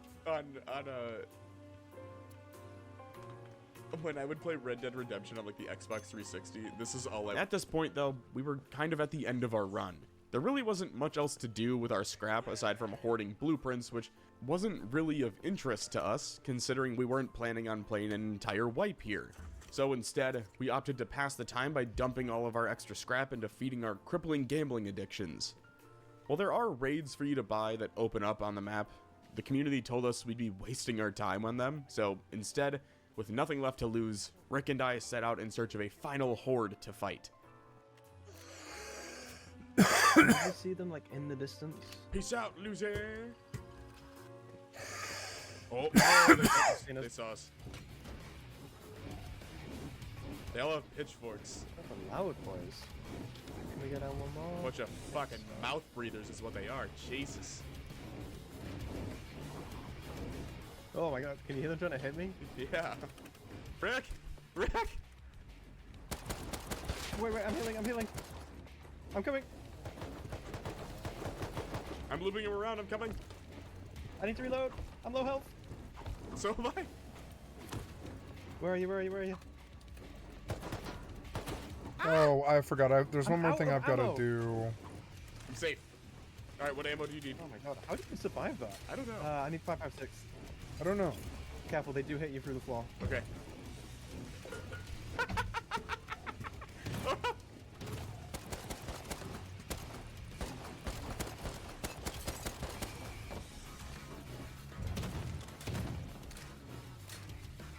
Alright, I'm jumping down.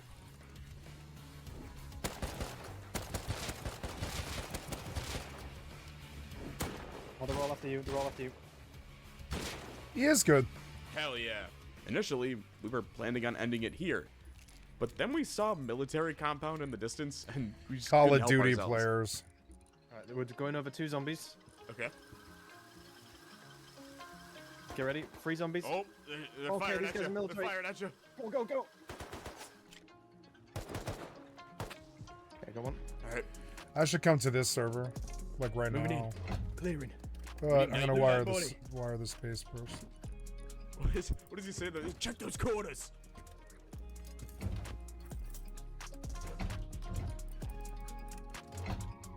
Lights on.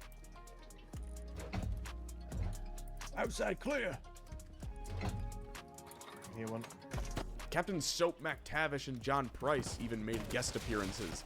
Now, you might be mistaking them for See? another Call of Duty British Advanced guy on the Warfare. internet, and to that I say, that's racist, you fucking bigot. Anyway, the military camp was cool to push through and clear out, but it was about to get even better when we found an elevator that took us underground. My sword.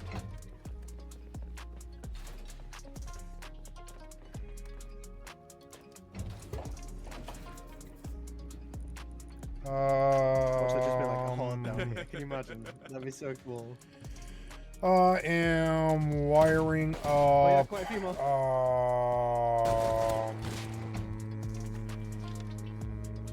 Shotgun is good, but it takes a long time to Is reload. there a pass-through on this thing now? There's an entire underground railcart system in place here, and every stop and hallway is loaded with enemies. It felt a ton like Metro from Battlefield 3, and we took full advantage of our time here. When we weren't busy fighting for our lives, you could find us commandeering a ride and taking a small tour through the underground systems. Unfortunately, though, all good things must come to an end. This shotgun sucks. Got one of them. Pushing up.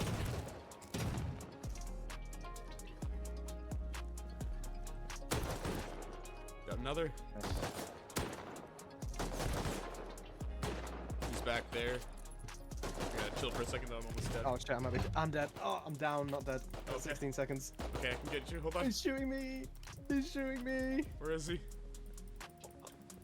He's down the line. I've got 8 seconds. Oh. No, wreck! I'm coming to beat you, buddy. Hold on. Oh wait, maybe I'm coming. I'll survive this. Hold on. I think. Oh. Where's my sword? I don't even have it anymore. No!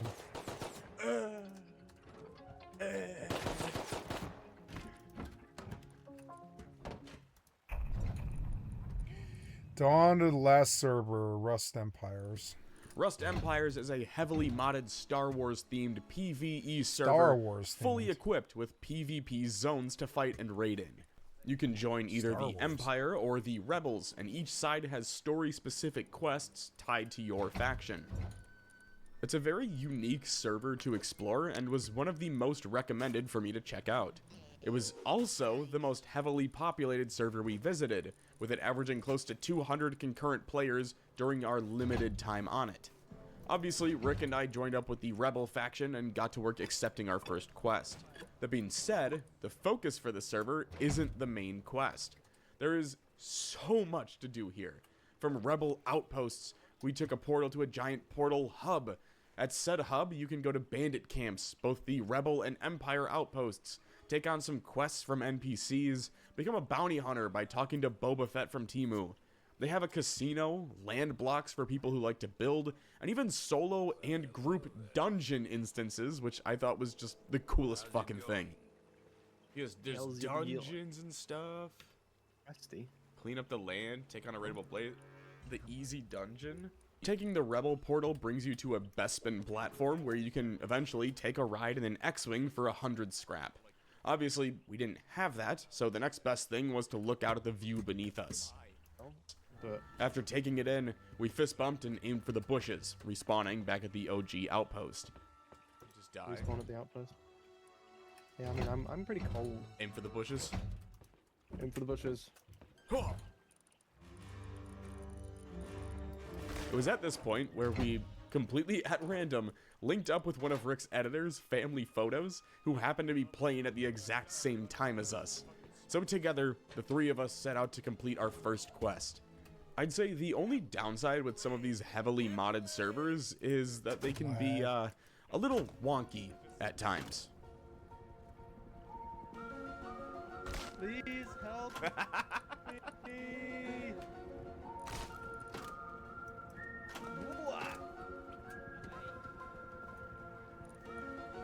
I'm lagging really bad. Even with it being heavily Star Wars themed though, we still managed to get in some basic Rust shenanigans. Or like 270, sorry. Can we get food from these? Oh. Yeah, but you're dead, but you're straight up dead. I Harvest him. Harvest him. I just threw a rocket in. Like, Four. down, boy.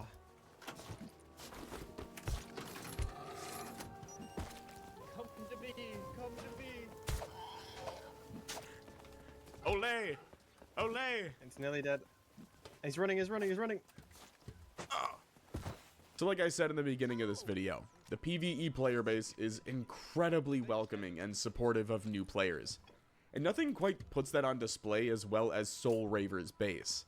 This man, as a solo player, has built out a full compound with the entire goal of helping new players get started.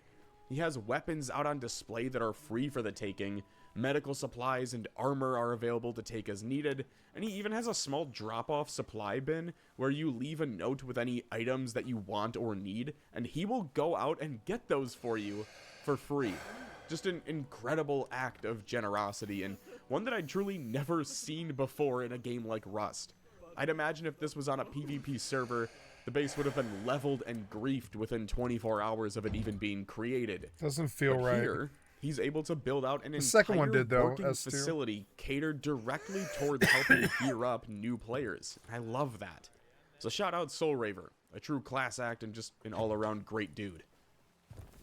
Equipped with some new weapons and armor, we hit up a custom-built town in search of another NPC, only to find it completely overrun with enemies. The quest itself wasn't a big priority for us though, as the server was prepping to go down for maintenance soon.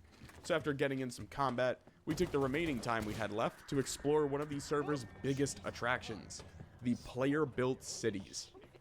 He had a knife. He had a knife. He was coming right for us. You heard that right. Now there are dozens of towns and cities that players have built up throughout the map. This was just one of them, but I wanted to show it off because it reminded me a ton of like an old western town where it's all lined up on one main road, but hosts a full variety of shops. You've got buildings lined with custom artwork, shops that are freely accessible to the players, some of which allow you to do things like purchase fucking lightsabers.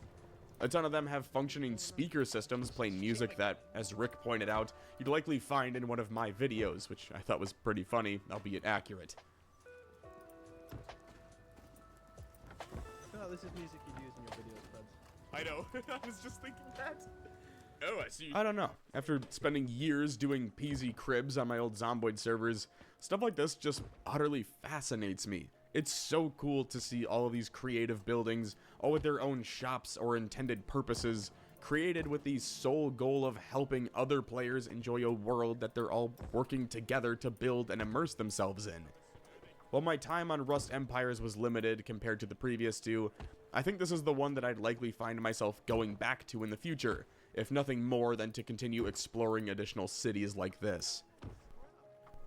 I know this isn't like my normal content, but the concept of PvE Rust was beyond intriguing to me because I just couldn't fathom it actually working in practice. So I learned today that Bubbles from the Trailer Park Boys is facing rape charges.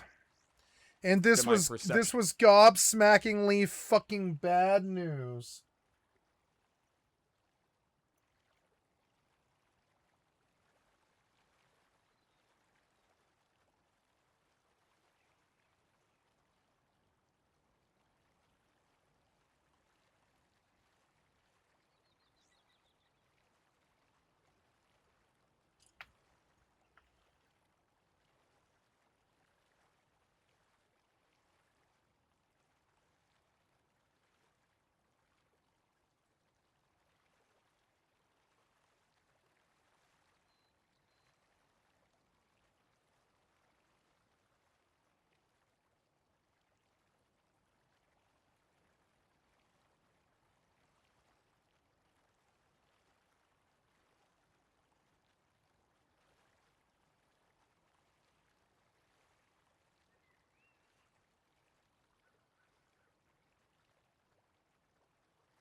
Ugh.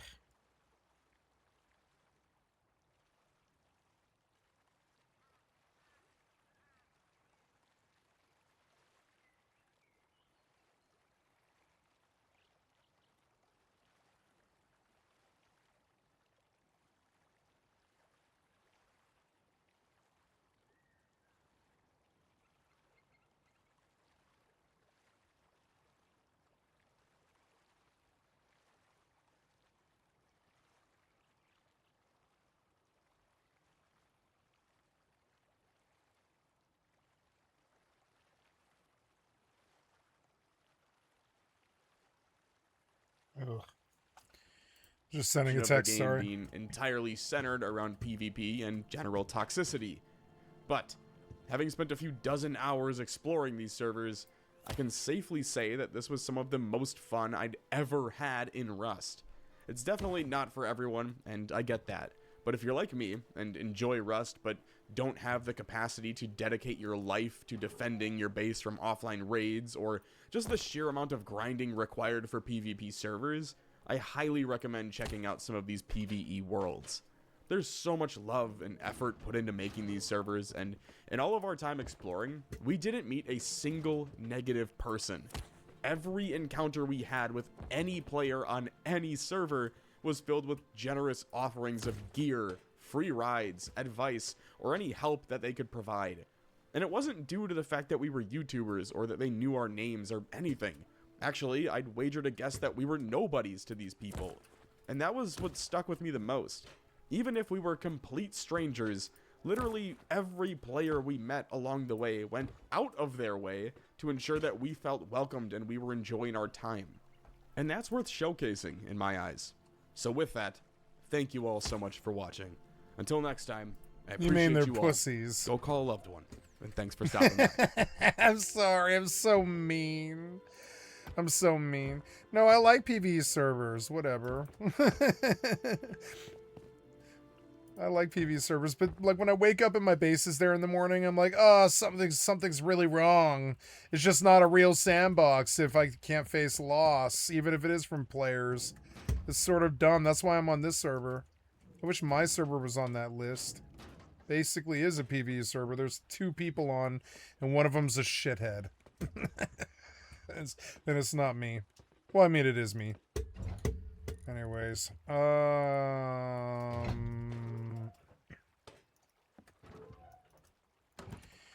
yeah, so the last light terminates into the turret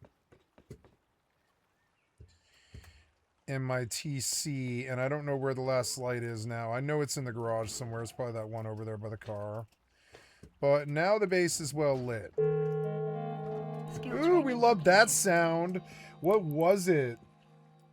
Wait, that doesn't look... Oh, yeah. Okay, so what was it, though? It was... Oh, Micro Jump Drive Operation 3. Cool. And Large Railgun Specializations on the docket now, huh? Ooh, I'm going to hear a bunch of cool skills come in. I don't have a very big queue. It's only like 58 days. What's...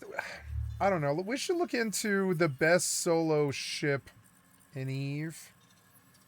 What's the best solo ship in EVE in the meta in 2025? I don't even know. If you live in America and you don't want to social... Stop.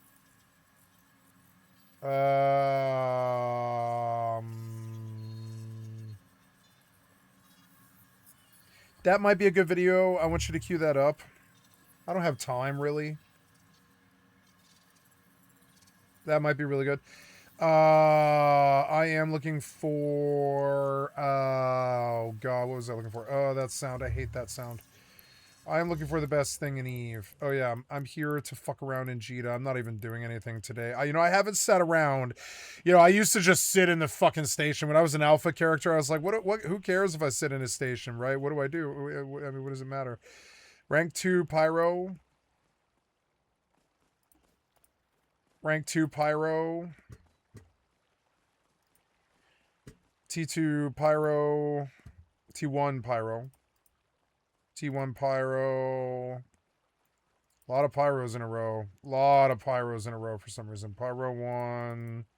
Pyro 1. Pyro 4. Hardshell 4. Hardshell 4. Looking around. Hardshell 4, 33 mil. We'll take it. Sold.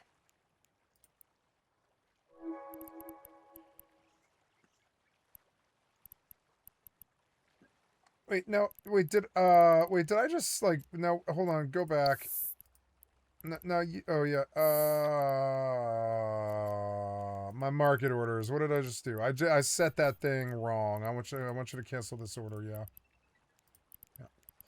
That order too, I don't know. I don't think that's going to work. I don't think that's one's going to work either. Cancel that order. That's not going to work, is it?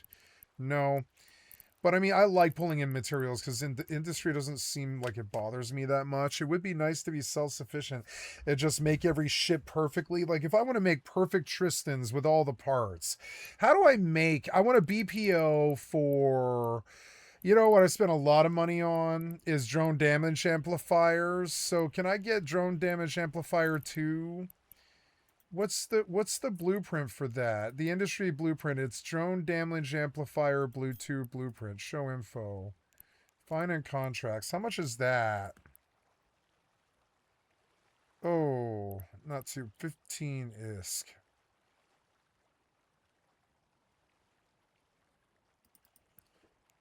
You will pay 15 ISK and you will get a lot of blueprint copies. Oh no, it's Plex. You will pay 15 ISK. You will pay 1,000 Plex. But I mean, none of them are actual blueprints, right? He wants $50 for this, but see, I want... Now, these are copies, right? Yeah, worthless. Completely worthless. Make this bigger, though, so I can read the fucking list. Yeah, make that bigger. Why isn't this bigger? That sucks. Why can't I scroll this list better? That's fucking stupid. Because, anyways. So, what about this one? Do you have a BPO in here that's good? No, they're all copies. I want the BPO, which is like not even on the market, I guess, apparently. Shit, are you serious? This is not for sale. I want the BPO. Nope, I'm out of that business. I can't make drone damage amplifier 2s. Jeez. There's a low-grade Rapture Alpha, and I did sell one of those. 99. You want 99? Okay, sold. I'll take it. Low-grade Rapture Alpha. And, yeah, and all the rest of it is good. The Pyrolancia doses, and then that one, yeah, the drug I canceled. Where is that now?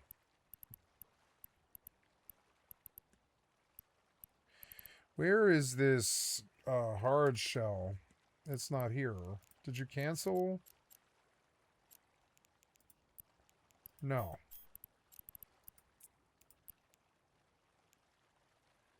Two minutes. I've got to wait 2 minutes. Ooh, I have a lot of buy orders. Might actually make quite a lot of money. Internal structure. I bought shuttles. Yep, nice. Grease of shuttles. Oh, I got 32 grease of shuttles, do I? Nice. That'll make some money.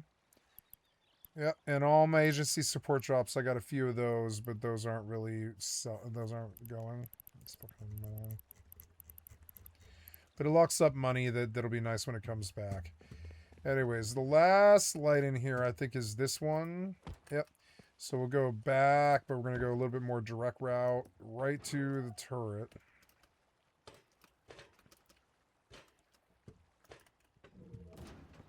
Right to the turret, which will be... Actually, I think I want to keep it there. And just run across... Oops. Yep. Perfect. And then run across like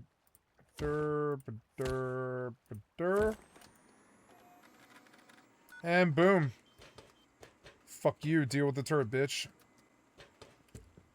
Yep, deal with the fucking turret. And then is there a DB somewhere in this space? Because I'll wire the bottom one too. I'll take that and use it somewhere else. I'll wire the bottom one too. I suppose I should have... Actually, before I do this, I should technically put more ammo in this thing, but I don't really need to, honestly. So, take the stone, full GP, make 2 stacks of this. This was expensive on stone. Do I have stone? Yeah, there's some stone. Stone. There's some stone. Let's use that. There we go. So. Now.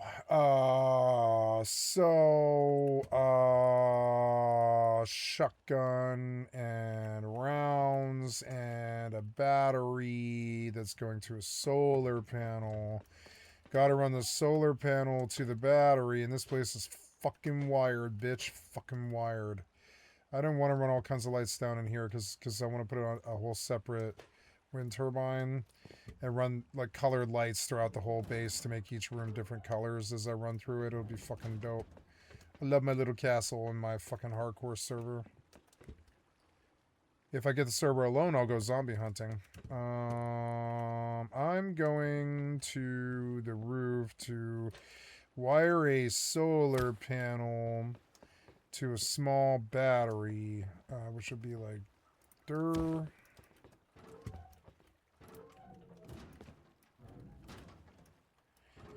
Okay, wiring a solar panel to a small battery.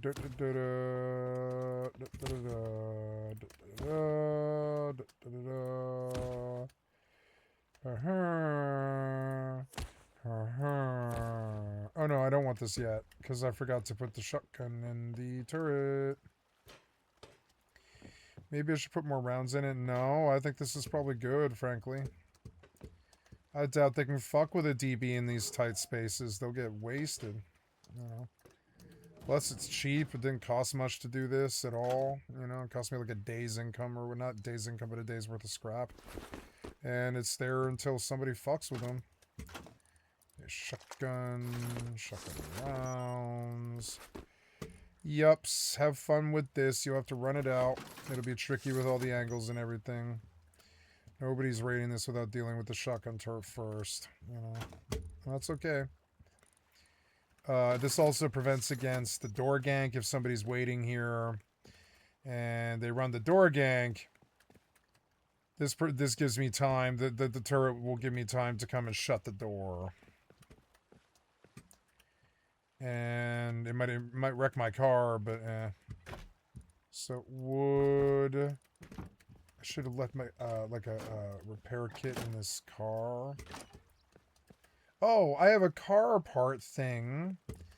Or I can make a car thing, and I need to wire that. Technically, I think I wired that first. Actually, no, I want to wire the fucking turret. I want to wire the turret. I'll feel a lot safer when it's up. Fuck it. I'll just make another solar panel and another battery. Who cares? I can do a whole bank of solar panels. Who cares? I saw somebody doing this and I was like, yeah, why not? Why not just wire a whole fuck ton of solar panels? There's something really stopping me. On things that don't terminate, like the electric furnace. I'll wire a couple of solar panels to electric furnaces and stuff. Power is fun to wire. So, definitely don't want to do that. I want to do... Right now you're doing that, are you? So,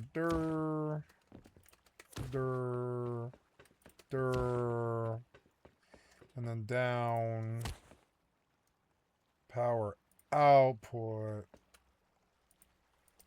Too far. Really? Too far. Really? Okay, well then, power output.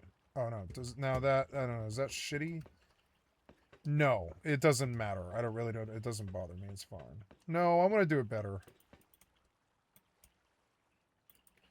I mean, technically, yeah. Or, well, I don't know. I could run it through the seam right here and it won't matter. So, yeah, run to and then we can run down here to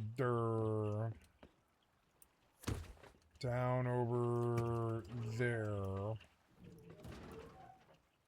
To the solar panel, we'll go and then finally all the way to the solar panel.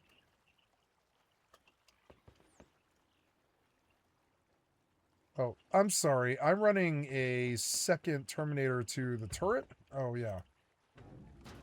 Yeah, I am, yeah. And then turret. Interference, 2 out of 12. What's interference, 2 out of 12? No, it's working. And, high qual and metal frags to repair the cars, and I will leave a repair kit in the car.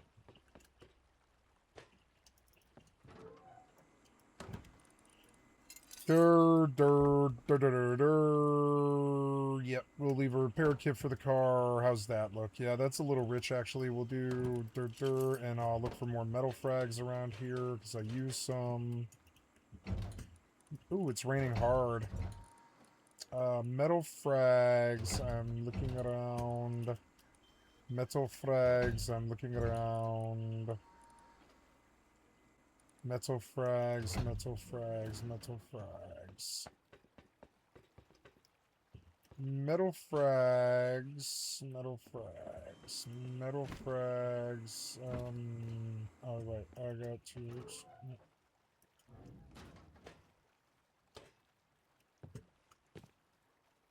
Later on, I'll get more advanced weapon like M39 or something and put it out there on the top right there where they can't fuck with me. They can't even, like, door gank me without dealing with the turret. So, what else? We are here to cook this meat before it goes bad. Need some wood.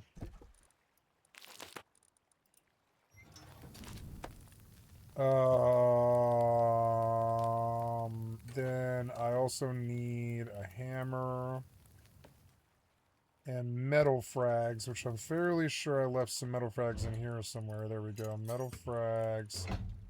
For now, anyways. There's metal frags and wood and everything I need to repair vehicles.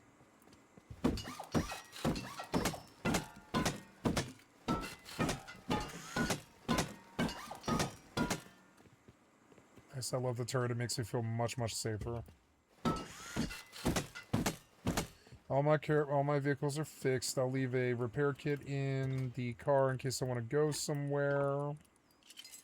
Wood and metal frags, enough to at least repair the car, and the car is in here. Oh, I loaded that furnace, and there's even more metal frags. Metal frags, and now we can repair our vehicles and such. Here's a bunch of meat that needs to be eaten. I will eat it. And I will cook.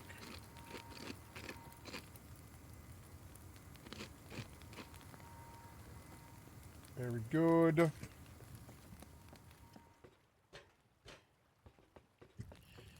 I love the Washington rain.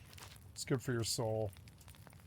It's Mother Earth replenishing itself. It's the energy that it brings to the land is amazing.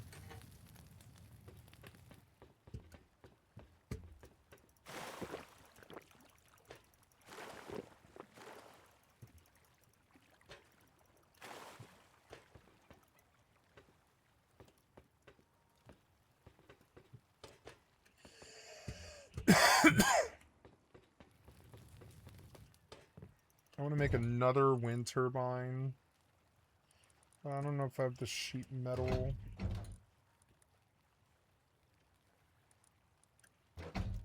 Ooh, I'm half a level. Sheet metal. Sheet metal I don't think I have. Can I put the chicken coop outside? Oh, and I also need to prepare a beehive. Oh, yeah. I pulled almost all the wood out of that, did I? Yeah, they do have some upkeep, but I'm alright. I'm doing 39 hours. That's not bad. Oh, yeah, and then I also need to load the furnace with wood, but I don't know if I might have used all that wood.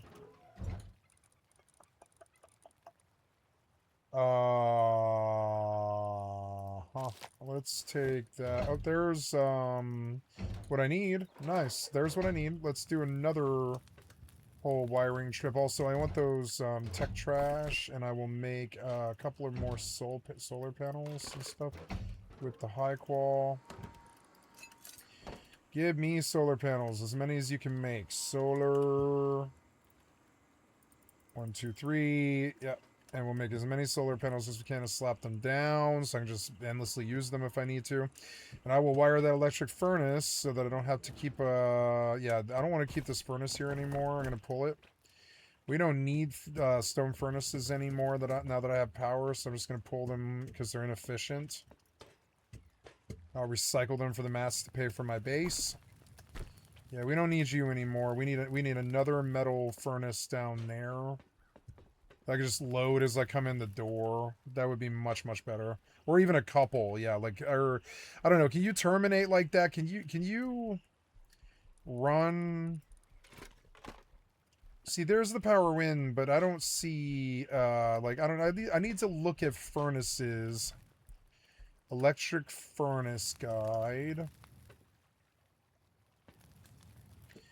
There's all this information in videos that I should watch, and it does eat the time. It, like, eats the time. I mean, whatever. I mean, I don't know. I like learning about Rust. I think Rust is my favorite game. I've always thought this, especially when the harassment isn't endless, you know? I'm okay with some harassment, but endless? Mm-mm. There's something in the water.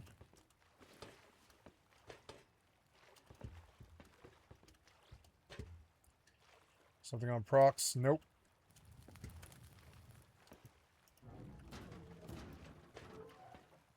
God damn it, get out of the way. The way this door opens drives me crazy. But it's also a really good, like, a really good airlock in a way. So, yeah, it's worth it.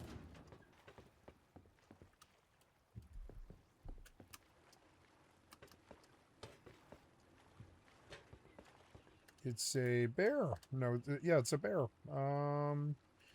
Let's full charge. And then kill him with the pistol. Full charge. Full charge.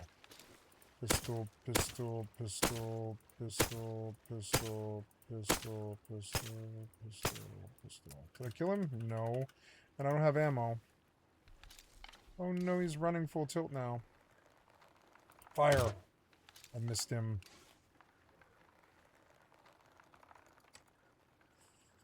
Fire? Nope, I missed him, and he got away. He'll be back.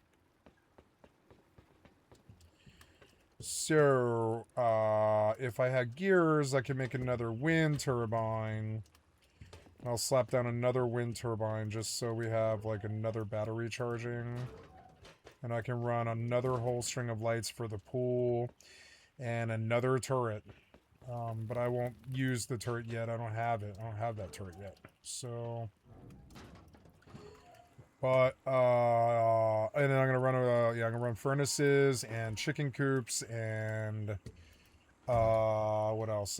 Beehives, like a whole string of beehives and stuff. I have a beehive nucleus, and that'll give me, honey, or I'm sorry, that'll give me, wax, and wax will give me, beehive nucleuses, and I'll keep making, like, endless food, and that way, the base will become self-reliant, except for the metal cost and the stone cost and the wood cost, which is fine. That's like about an hour of work each day or something like that. And this is how you can have a really successful solo base.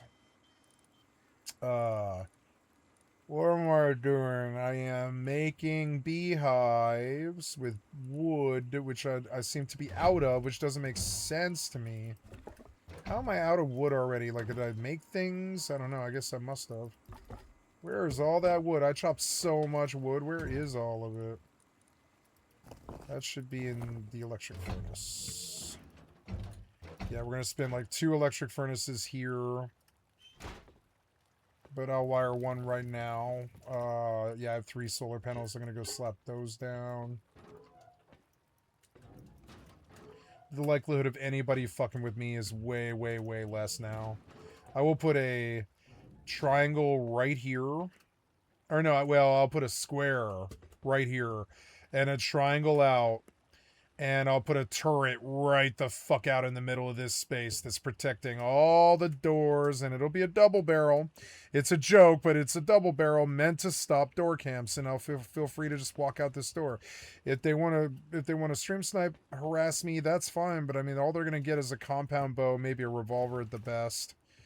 Did something with my ammo here, which is kind of annoying. And I do need to be able to shoot things.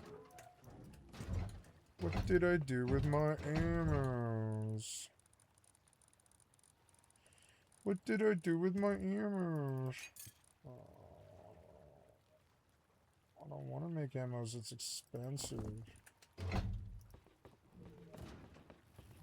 This stuff should go in... Oh, yeah, that furnace is burning, is it? Yeah, stop. And I guess I will actually pull this meat and take the time to actually put it in the fridge because, you know. Where's the fridge? Is it in the pool? Don't I have a fridge in here? Yeah, it must be down the hall, huh? Oh, yeah, there it is. Okay, oh, bear meat. Let's cook it, just so, you know.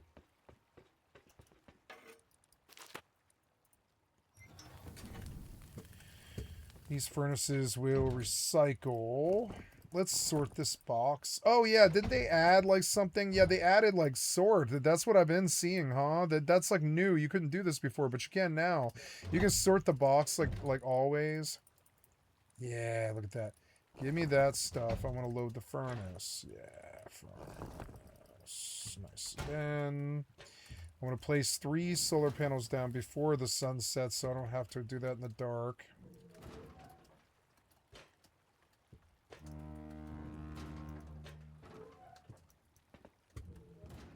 Yep. Solar panel. Solar panel. Solar panel. Then I want to run another battery.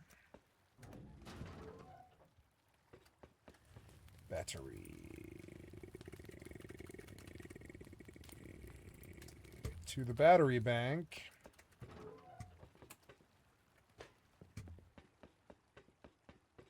I'm going to run a turret right here to protect this hallway. Or not this hallway, excuse me, but this hallway. And I'll remove the door so I can just walk in and out of here. I don't know about removing the door, but yeah, I do. I want the stairs like covered. I don't want them coming in from this angle at all. I'll probably just remove this fucking door and just run a turret down the hallway with a revolver. Even a revolver is still like, you know, prevents offlines. It makes it way harder for them. It's too much work. I mean, it's not too much work to upkeep this. I probably won't do it forever. I'll probably pull and let this base crumble when it's done. And do it all over again, frankly, now that I've got all the BPs to do it. And I can just do it somewhere else. But I did want to build it outposts. Because I assumed that there would be questing. But he didn't manage to get the quest mod up before. I think there's a lot missing this wipe, actually. It's a beautiful sunset. Maybe I'll go out and watch it because I can. Yeah, let's go out with a pair of binoculars if I can find them. I don't know. I might not be able to find them. I want to put those on. And have I got a pair of binoculars in here somewhere that I kept? No, I can produce them if I wanted to, but it takes a gear and I don't want to waste that. Okay, so let's go catch the sunset. Wait, oh, you are burning? Yeah, don't burn anymore. You are good. I'll take the bear meat and put it in the fridge. Hopefully it'll last 2 days. There's some good carbs. Nice. And maybe I'll take the mini heli in the morning to bandit camp, although I don't have any scrap. Never mind. I was going to buy food. But I don't think that's the solution that I think it is. And anyways. I want to come out and see if I can put a chicken coop outside right here, if it'll let me. Let me do that. Oh, look, it will! Oh, good. Let's build a chicken coop where the people can't get to it. Oh, a chicken coop. Nice. And now when I get eggs, I will hatch eggs and chickens, and I'm not done that yet. But I can't feed them yet. I need to get corn running in the pool. Oh, yeah. I need to do sprinklers and stuff, but I didn't get... I think I can buy sprinklers from one of the towns. I should go get gears, but I think I'm out of gears. I'm going to go look. Gears. Any gears? No. No gears.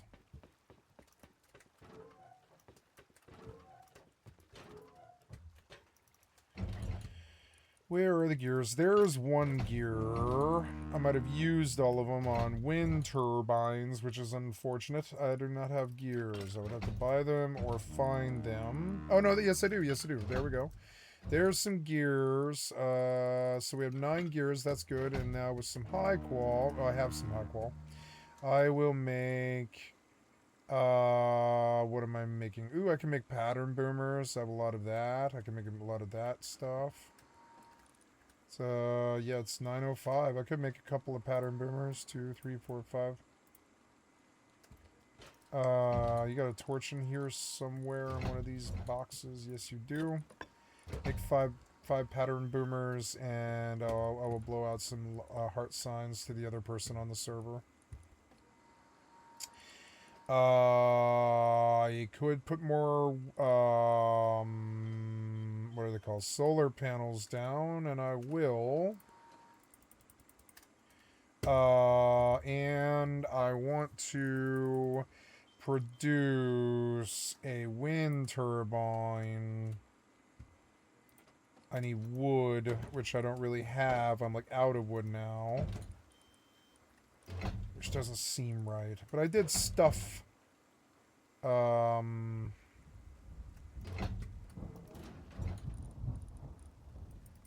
did stuff wood away, but it's still not enough. I'll have to go outside chop wood, which is unfortunate. But I do have a chainsaw here somewhere. Or no, I think I learned chainsaw. I did. So make me a chainsaw. That's going to take 6 metal blades, which I don't think I have. That sucks. I've been keeping them, kind of. Yeah, I will keep a stack of metal blades for chainsaws and stuff, but I don't have a fast way to chop wood, which is annoying. I'll take out this instead of the jackhammer. I'll put down the pattern boomers and run them. Let's go out and blow some fireworks in the rain, because I can. Alright, laying down some pattern boomers to get some RP vanity out.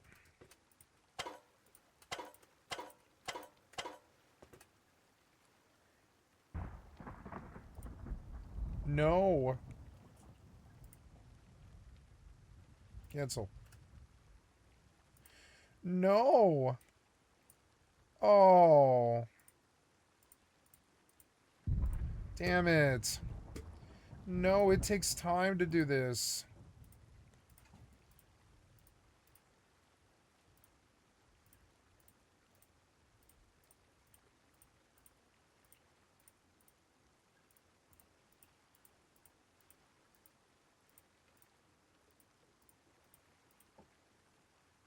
How many more do I have? 31. I got 4 more. So, dur, dur, dur, dur, dur, dur, dur. Du, du, du, du, du, du, du, du,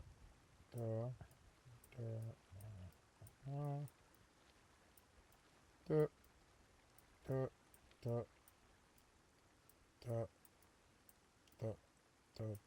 du. There we go. We got a nice heart. Save. Ah! What'd you do? You fucking... You raced it again. I hate your system. It's so bad. Oh, your weird janky UI. God damn it.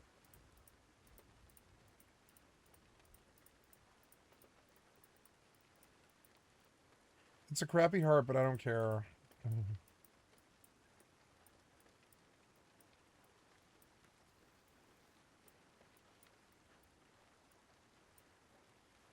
I think it looks okay. It's like got a little overlapping here and there that we could fix, and like maybe this could be a little lower, a little lower, a little more uniform.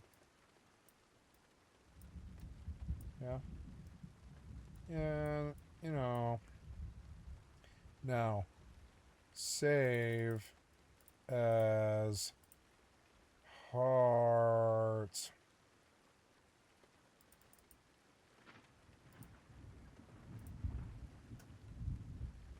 You won't let me save the name? Oh, edit, enter design name here. It's heart. Save. There you go. Save. Heart. Save.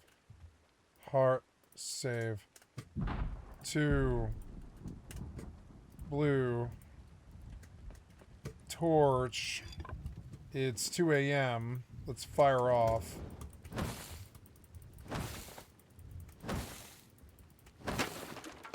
Are you kidding me? Fucking kidding me. I don't know.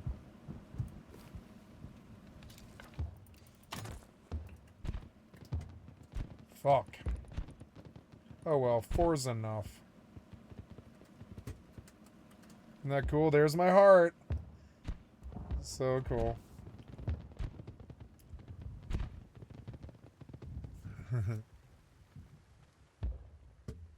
Hearts. Heart, heart, heart. Thank you for your skull, bitch ass.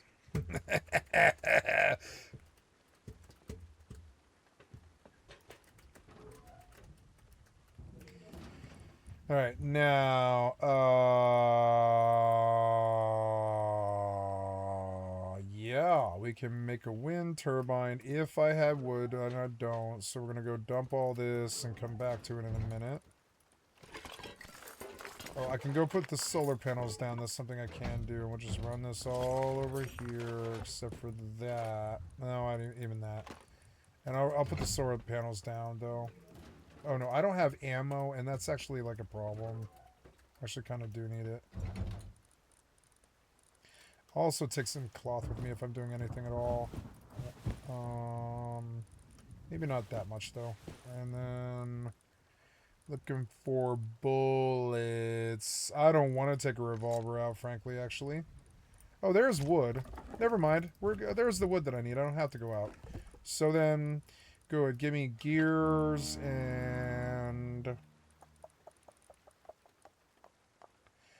high qual and sheet metal, which isn't here. Was it? Oh, there we go. There we go. So okay, now we go make a wind turbine and put wind turbine and solar panels down. Wind turbine. Come on, give me a refund or a fucking duplicate, one or the other. Give me a refund or duplicate, one or the other. And then, what else do I need? I need, what else? I think that's it. Oh, look, I got a duplicate. So give me metal for a root combiner. I don't know if I have enough room, which is kind of annoying. Might have to remedy, but we'll see, we'll see. Get at least one more down. High qual goes away. Metal and wood goes away. One day, nice, 39 hours, that's good. So then let's get out of here and go put down 2 more wind turbines. And a battery. Oh, I need a battery, which, yeah, large battery.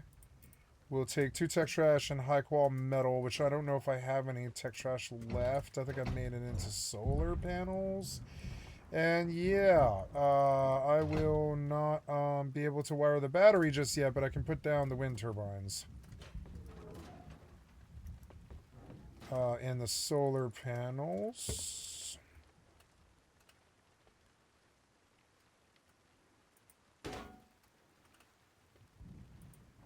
Nice, and then maybe I can fit a wind turbine right here, hopefully. Come on, right there. Will you let me do it? No, it's made, well, maybe it's time we break this. It's cheap enough to reproduce. In a minute, maybe I can make my, oh, good.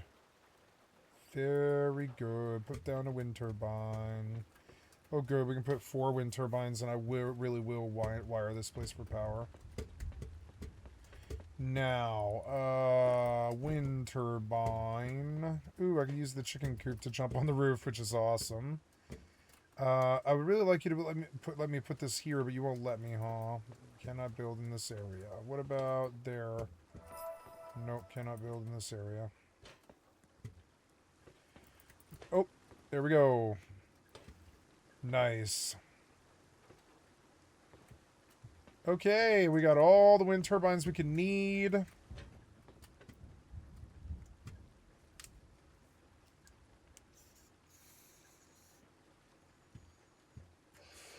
All the solar we can need. I'm gonna run, oh yeah, I put my, wiring tool away, but I want to wire the electric furnace finally.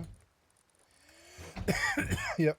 I want to wire the electric furnace finally. I want my, yeah. And then I want to wire the electric furnace, which will be in a battery. Did I put another battery down? Yeah, power in.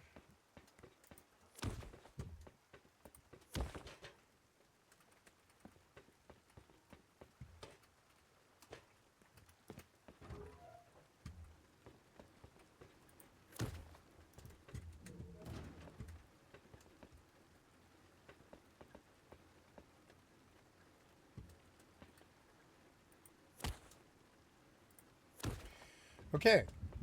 And now we have another battery charging, which I can string to a an electric furnace.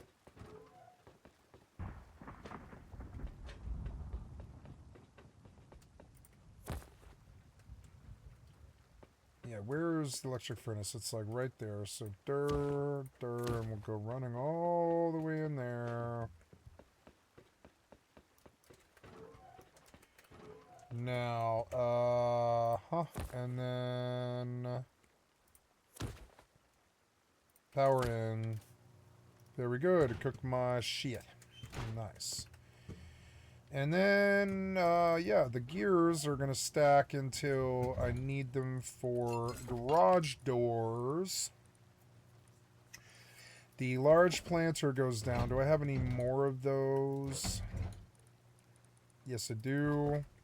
I need to wire lights for that, but I will have to run a large battery again, and I don't have the tech trash right now.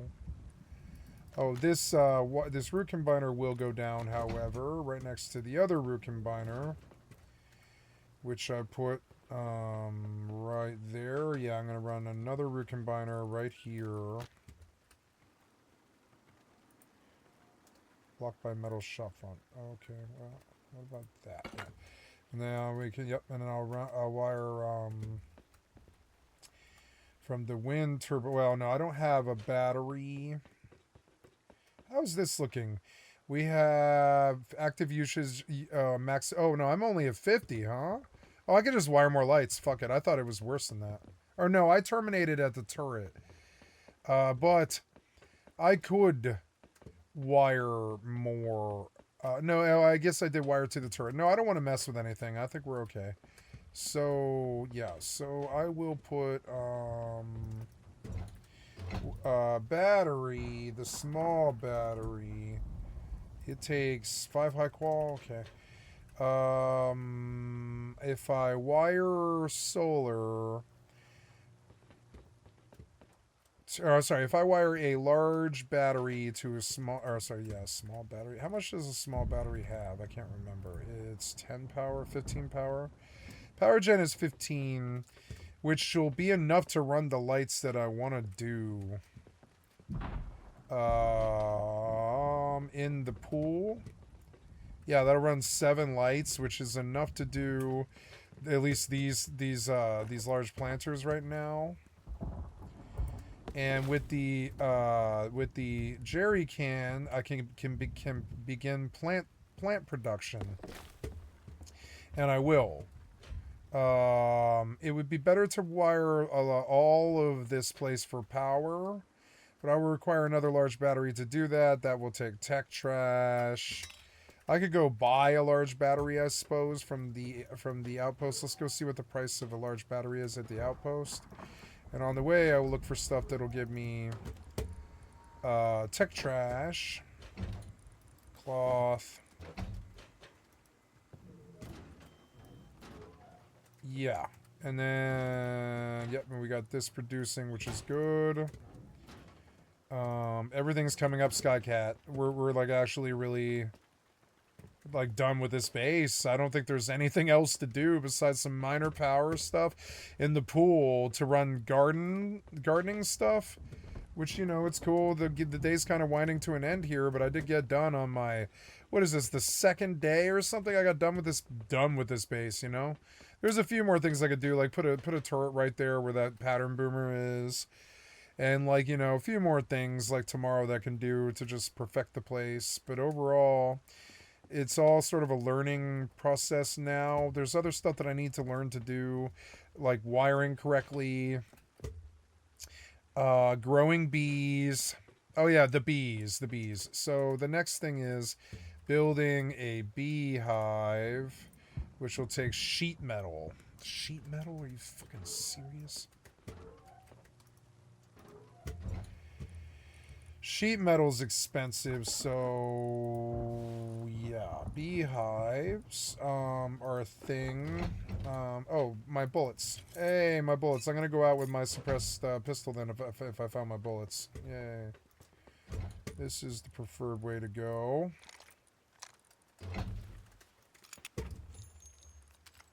Take bandies, and yeah, we're looking real good. Looking good.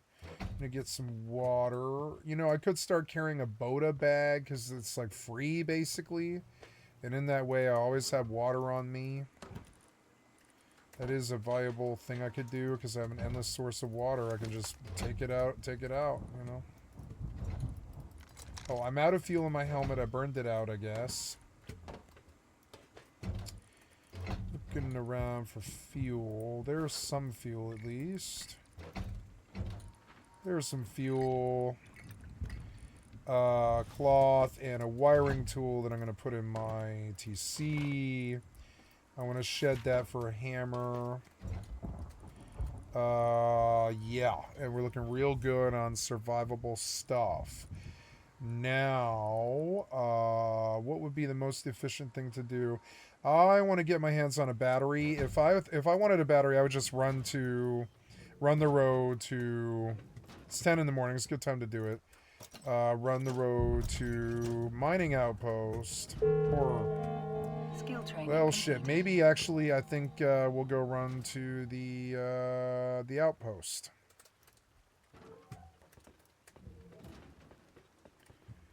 So, yeah. And then, which way is that? Okay. Just gonna glance out there, see if there's somebody waiting for me. You know? Just, you never know.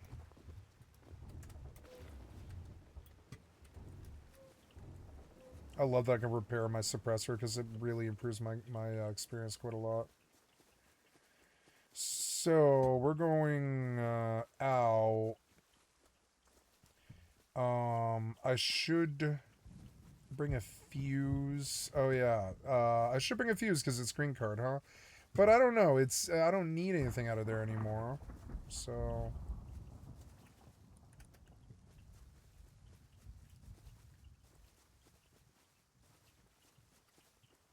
Here... Oh, I didn't bring a jackhammer. Damn it. I gotta go run back in. I don't know. I don't really need a jackhammer right now, but it's nice to know that stone's right here. I could just run and get it if I need. It'll stay here until I take it.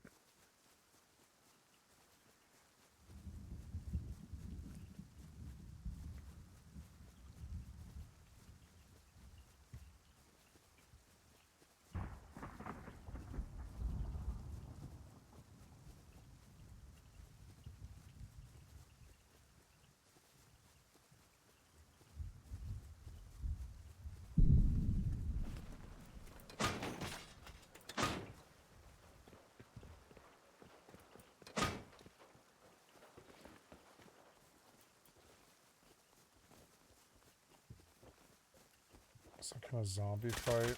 Oh no. What? Oh.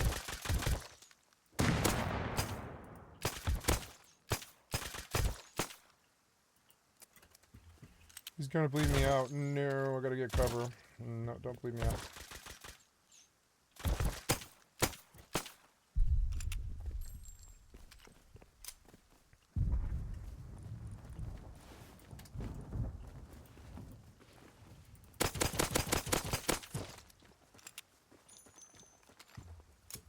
Where did the zombies go? They turned around?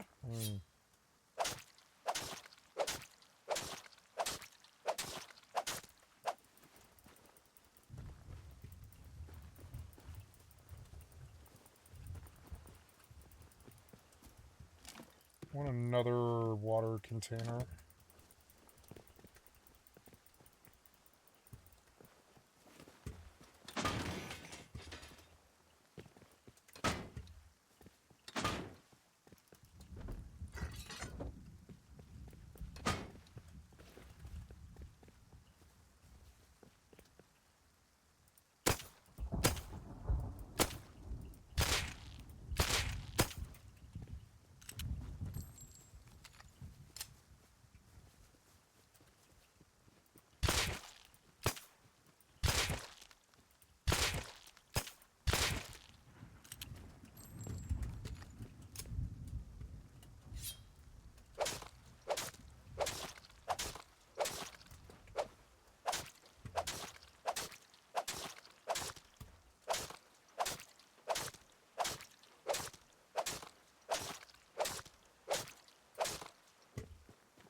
Smoke grenades.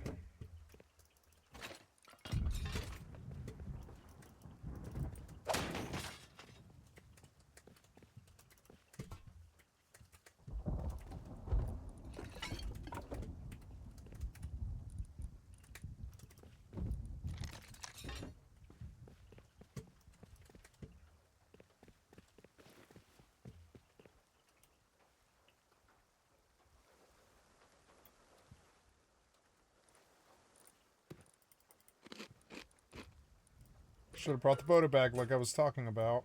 See, I'm already out of water, basically. So dumb.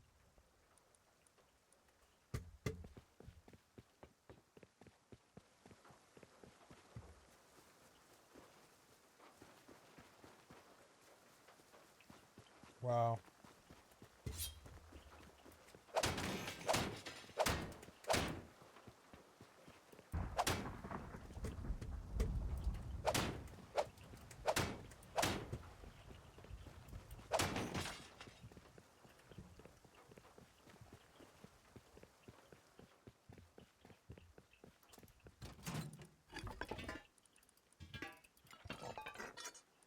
Tech trash. Maybe I'll get more.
With proper directional, other games that I wouldn't normally have played on speakers and stuff are starting to appeal to me a little more.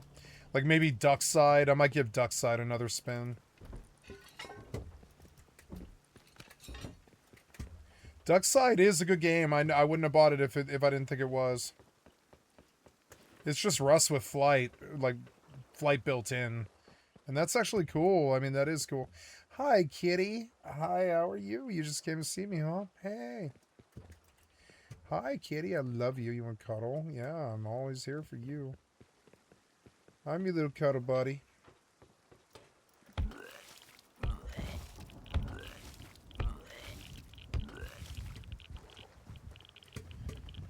Okay, so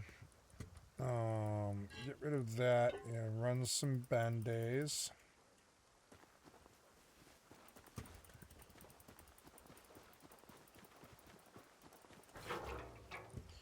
Make me a Boda bag. Bota bag. Bota bag? Bag. Bag. Ah. Hi, kitty. Make me a Bota bag. It takes 10 o'clock, but you aren't making it. Yes, make it.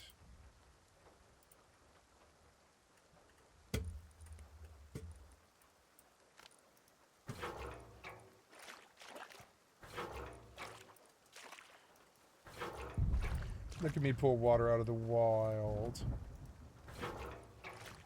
It's a good little trick.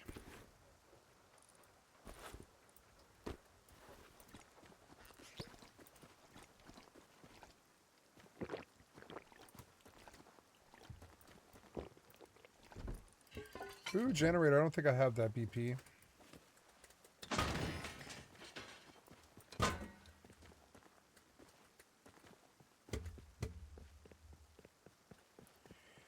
Maybe I'll just generate. Oh, sorry. Maybe I don't know. Do I have a generator?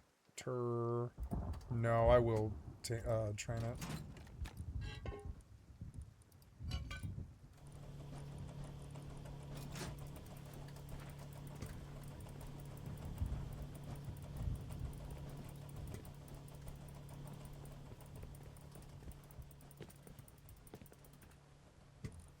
Good little kitty. I love you. So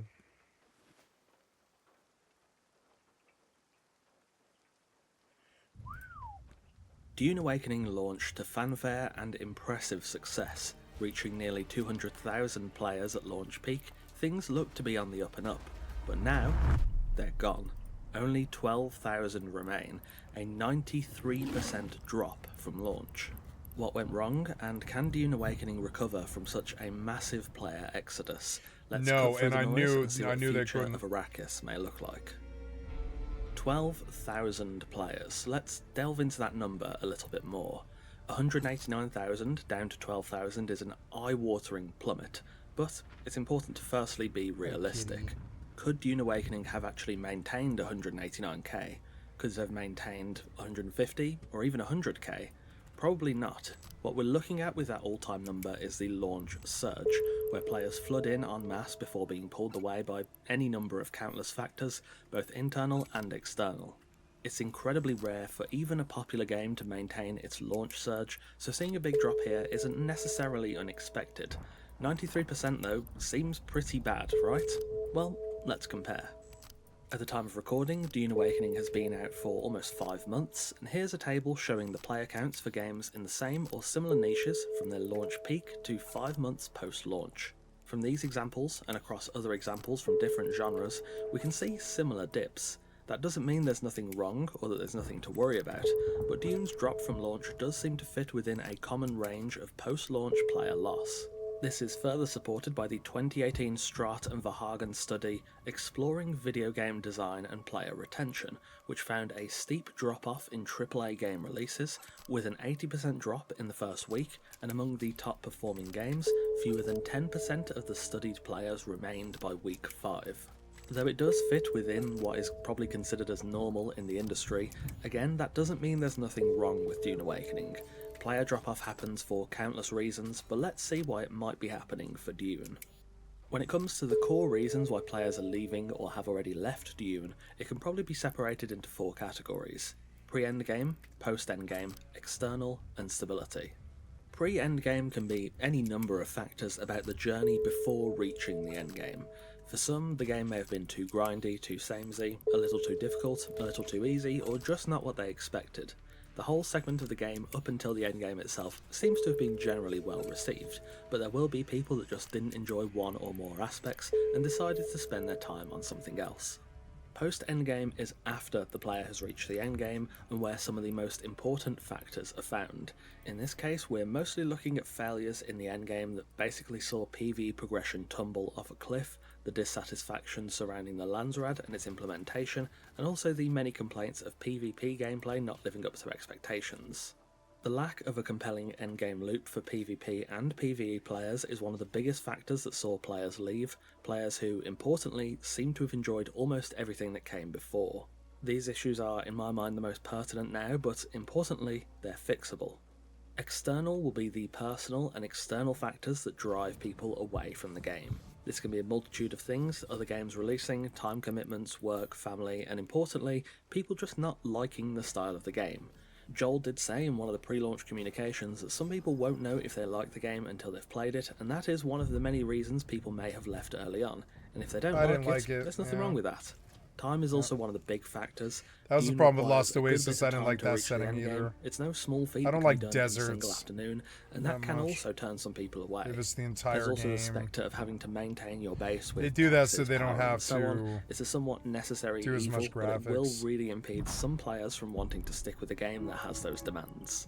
Lastly, stability. These are bugs, exploits, cheaters, server issues, server population, basically anything that hampers how stable the game feels.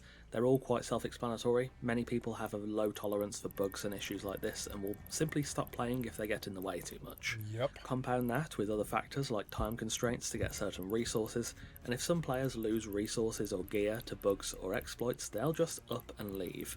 Some of these issues have been improved, others still linger, but stability is a crucial and, importantly, a constant battle, not just in Dune, but really in any game. All that being said, the game itself is not dead in the water. There's clearly some meat on the bone to keep player attention within a relatively expected range given the post-launch time period. Funcom made a very compelling PvE progression up to the endgame, which helps greatly, alongside a mostly engaging storyline, faction quests, trainer storylines, and more, and that's without mentioning the people that enjoy the many different parts of the game like building, role-playing, spice harvesting, playing with friends, or PvPing. Because we can see that Dune's player loss is statistically relatively in line with where it can be expected, we know there isn't a catastrophic failure in all departments. There's things that keep people engaged, even 5 months post-launch. That allure that keeps players around will be different for everyone. For me, I really enjoy the building, I've loved most of the storylines so far, and I enjoy the grind of certain tasks like scouring the deep desert for spice. I Ooh, also 3 just eggs, really that's enjoy good. playing solo. I like almost all aspects of it, and that keeps me engaged. Clearly, some things are working. A lot of the criticisms I see people levelling about the game are not that it has no content from the start. In fact, a lot of it seems to be criticism about what the game could be. Dune Awakening has crazy potential to stand out, but at the moment it's not living up to that potential for the majority of its potential. No, the combat long-term sucked. player The base. combat was worthless. So, how can Funcom get Fix things the back on combat. track and potentially get Dune Awakening above You're that asking me? I'm expected just rate? going to leave a message. Fix the combat.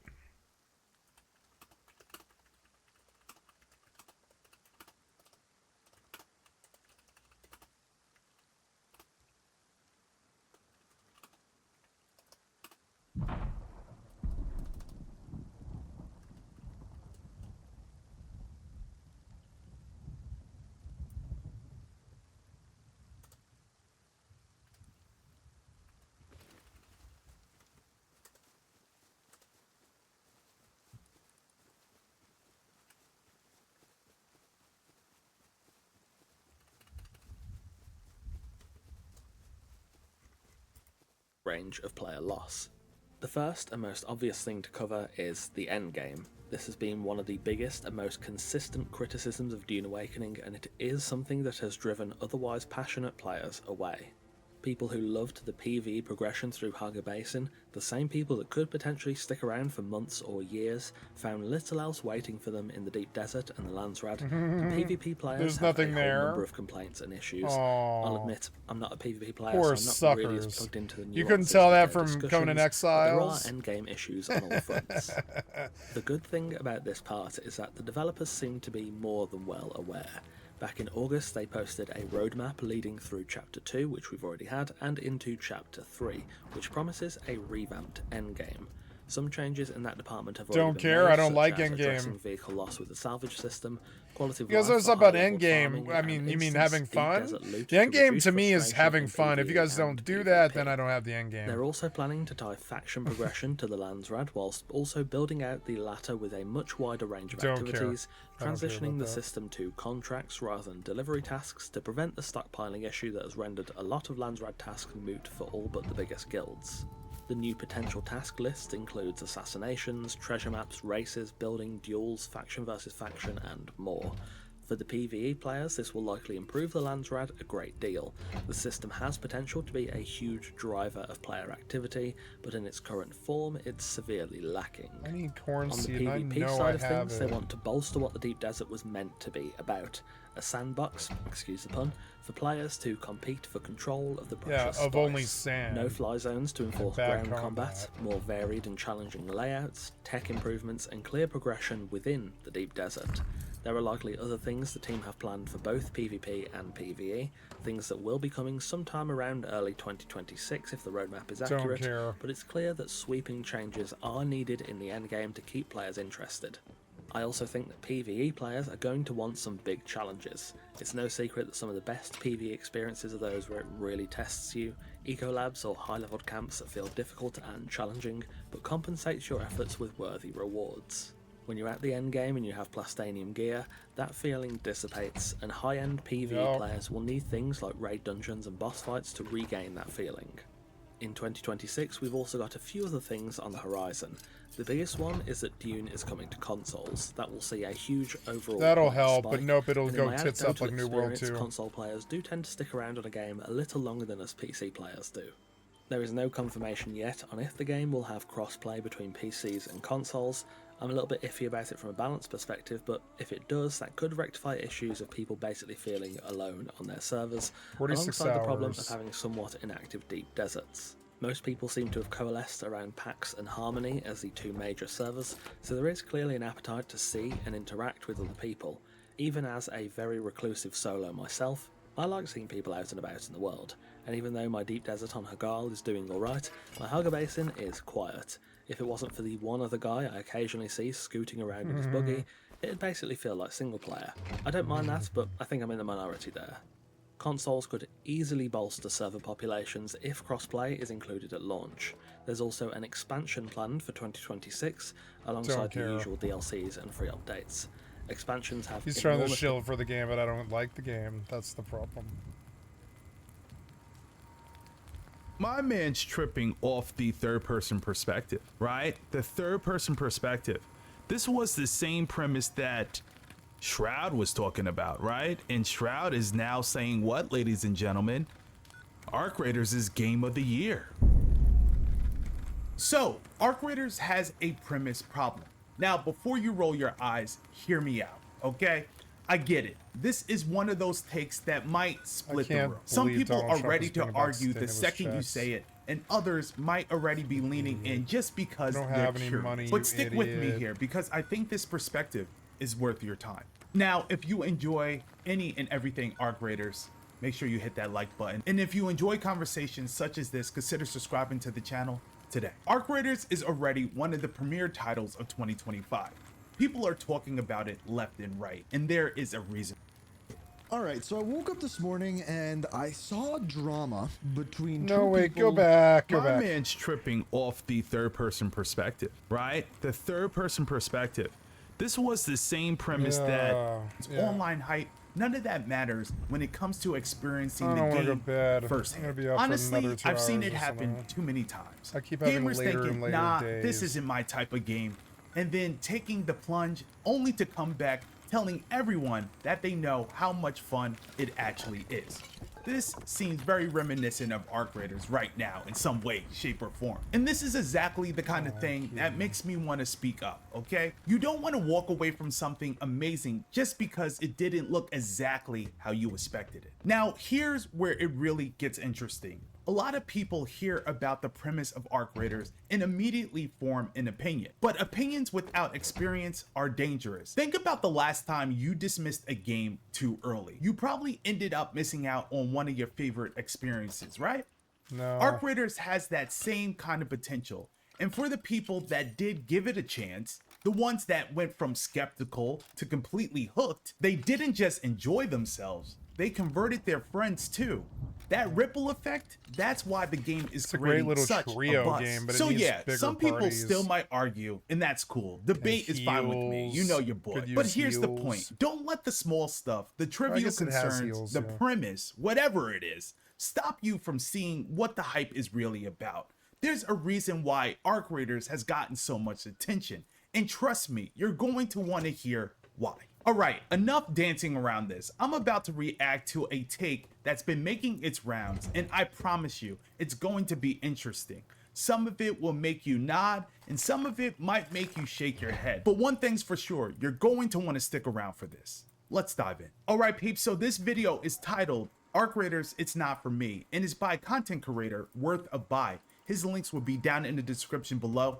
Let's dive in. Guys, this video is purely to give my reasons for not covering Arc Raiders. There's a lot of people asking in a lot of videos, so I thought I'd do one quick little video and then they can have a look at this and then they'll understand why and they'll stop asking us to cover it.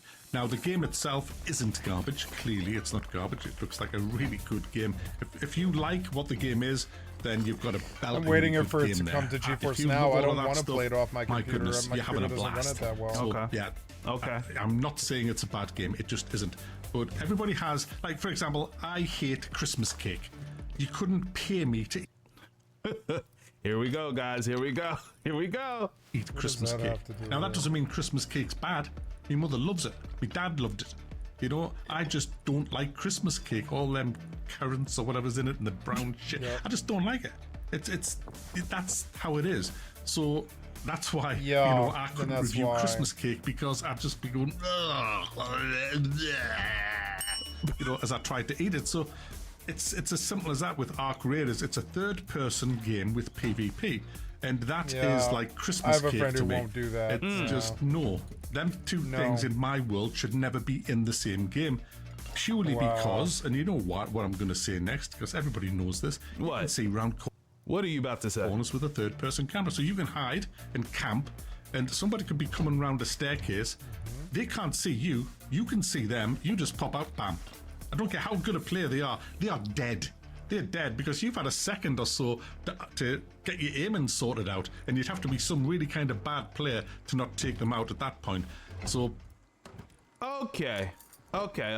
My man's tripping off the third-person perspective, right? The third-person It's a valid perspective. complaint. This was the same premise that Shroud was talking about, right? Yeah, and Fortnite Shroud isn't is for now everybody. saying what, ladies and gentlemen? I don't Arc care Raiders is what game Shroud of the says. year. He You played keep through talking about Shroud, and I don't care about third person. It's a nothing video. I'm gonna get off it. I like this guy, Abel Green. I think he's got good style, but I don't think this is a good video, unfortunately.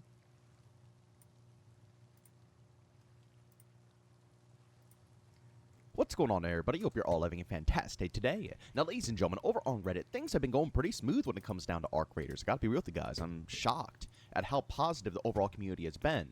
But there's been some waves going on right now of a lot of players starting to really crap on anybody who partakes in PvP within the overall Arc Raiders experience. More specifically, those who roleplay and, you know, backstab and do wild things to add to the overall nature of the game. You know, even going as far as calling those players psychotic in real life, and anybody who, you know, does stuff like that in Arc Raiders is a true representation of how they are in the real world, ladies and gentlemen. Oh gosh, we have a lot of stuff to go ahead and discuss in today's video. But of course, ladies and gentlemen, before we go and dive on deep, if you guys are interested in more content like this, don't forget subscribing to that bell. Post twice here, once at 8 a.m. Eastern Time and the second time at 5 p.m. Eastern Time. And also, if you're interested in any of my live streams, I do stream Monday through Saturday over on Twitch starting at 1 p.m. Eastern Time. And also, this weekend, I am going to be streaming on Sunday. You know, a little rare stream. So if you guys are interested, come on, I'll link that channel down in the description of this video. All right, so ladies and gentlemen, before we go ahead and discuss, let me showcase to you guys the post by David here. He said, I think Ko was right when he says people's behaviors in-game is a reflection on them in real life. And I'm going to stay quiet just for a second here. I'm going to showcase the video footage this individual put up on Reddit, and then we'll discuss afterwards. To Reddit. I don't care about started, Reddit. I was looking for a battery. Okay, cool. Friendly. Move. Don't shoot.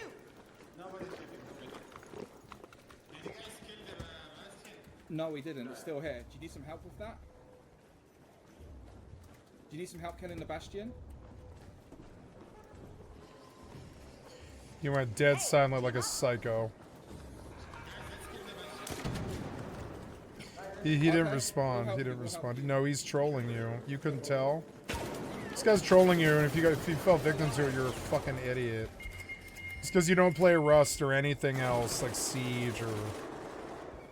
Yeah, you so guys ladies and suck. gentlemen, there you have it. You got to see the full clip for yourselves. And don't get me wrong, that was pretty dang scummy, right? I think we can all agree with that. And I'm not trying to defend, doing this in game because I don't do it either. You can Usually I do try to that find if you PvP. want. That's the and game. if a lot of people don't want to PvP, I don't usually Don't do bother. It's kind of I didn't pitch Arc really Raiders to beg on because I knew what he would chase down say. players that people are already in The combat. PvP is Even at the end garbage, of and this then footage, why you'll did they see me expose come you up on to two it? raiders, one who's getting And if they make attacked a by PvE extraction, mode, and then instead of why taking would them they both give the down, game like I decided to take down the person who initiated the fight, get him out of there, and then heal up and extract with the safe person.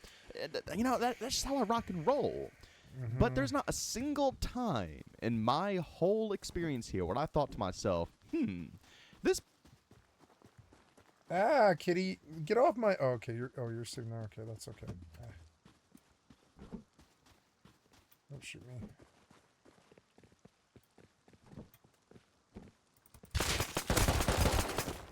What was that? This person betrayed me. They must be an absolutely horrific person, IRL. And that is what a lot of people are kind of. I don't know about you sitting there, kitty. It kind of distracts me a little bit. I don't know about you right there, kitty. Because you're like kind of limiting me a little bit. No, you're okay. You're okay. You can stay. You can stay, kitty. You're good. I love you. I'm so happy you're in my life. High quality kitty. I love you. Of falling back on now. I Kitty, get you're a kind lot of of hitting people my want mouse. PvP to be more focused in this Yeah, game. you A lot of people want more people to be I friendly. love you. So the next best, insult to throw out there to Force people to it try on them, to then. force them into this mentality Yep, is force calling it. them crazy for doing such a thing, for betraying, for saying you're friendly and then shooting them in the back, or getting into a fight with Ark and then shooting The the guy was opponent while they're trolling getting you. gunned down by Ark. You could tell immediately. He was like, "You people guys are want to trying fight to the claim that this behavior is psychotic. It is and of course, if you guys want to see psychotic. with your own eyes, I'll leave a link to this overall post down in the description of this video. It seems like the Reddit mods are, on duty now, and they're starting to, scrap a lot of the comments who are getting feisty. But man, oh man, if there's still some there, you'll be able to see with your own eyes.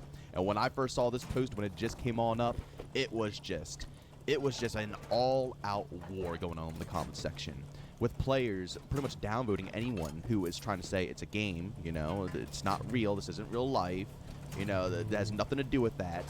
And then, of course, the other people claiming, you're wrong, you're a psycho, you have mental issues if you want to do anything like this. Guys, as I stated before, I have to say it again, I get it. And I know people are going to come at me in the comment section saying, oh, you probably do this too, you probably back. I do not. The only time I would ever, try to do something of this sort is if I'm with 2 to 3 other people and someone betrays, and then I'll go ahead and betray myself, and then it might turn out into all-out war. But if we already talked it out, and it's not just shoot on sight, and we actually talked and we discussed and we were friendly, I'm more than I likely didn't not gonna like shoot the you. I'm gonna be, Milsim, thirsty, Tarkov vibe of it. I like the PvE, and we'll see if they can keep my interest,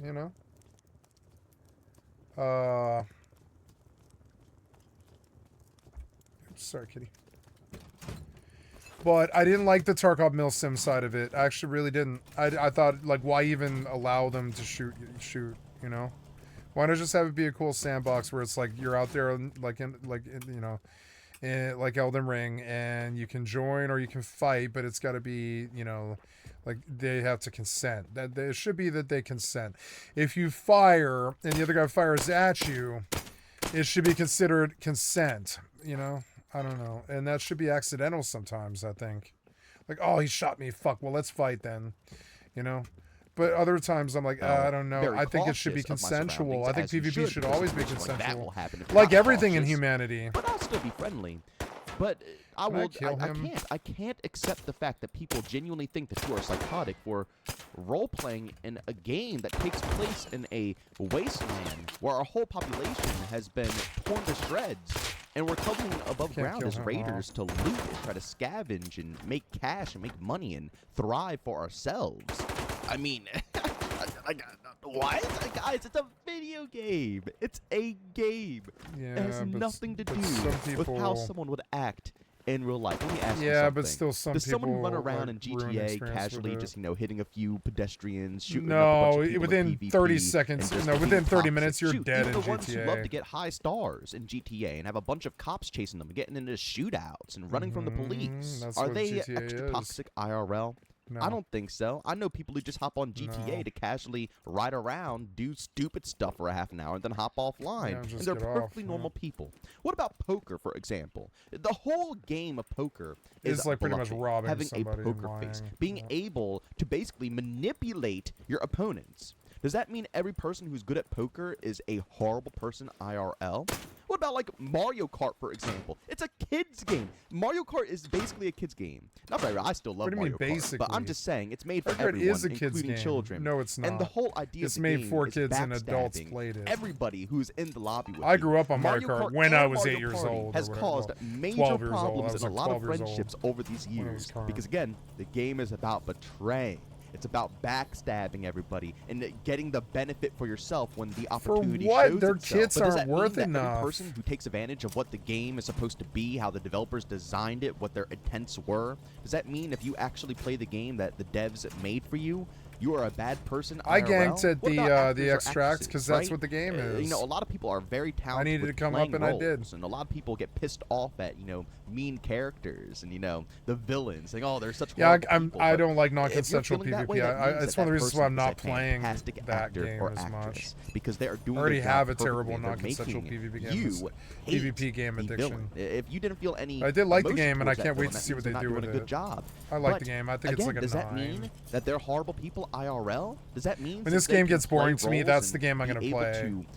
Basically, you could call them fake. A lot of actors and actresses can be fake. But does that mean that they're all awful IRL? No. What about people who enjoy playing Payday? Does that mean that you're going to rob a bank in real life because you enjoy playing a bunch of Payday? No, and it's you about the enjoy heist robbing scheme. banks in that It's game? fun, And guys, the best of them all, GTA RP. For those who don't know, GTA on PC isn't really popping online because of cheaters, but what's really popping is GTA Roleplay. It was actually so popping that Rockstar hired, I don't know if they hired the whole team who put together GTA Roleplay, but they hired a decent portion of those individuals to work on GTA 6. That is how popular GTA they're just gonna have like Roleplay all kinds of is. RPG Does that stuff. mean that you're going in as a drug dealer? That means that you're horrible IRL? If you're going in and you're now a gang member in the roleplay server, that means you're horrible IRL? If you go in and now you're out of nowhere a stripper, does that mean you're horrible IRL?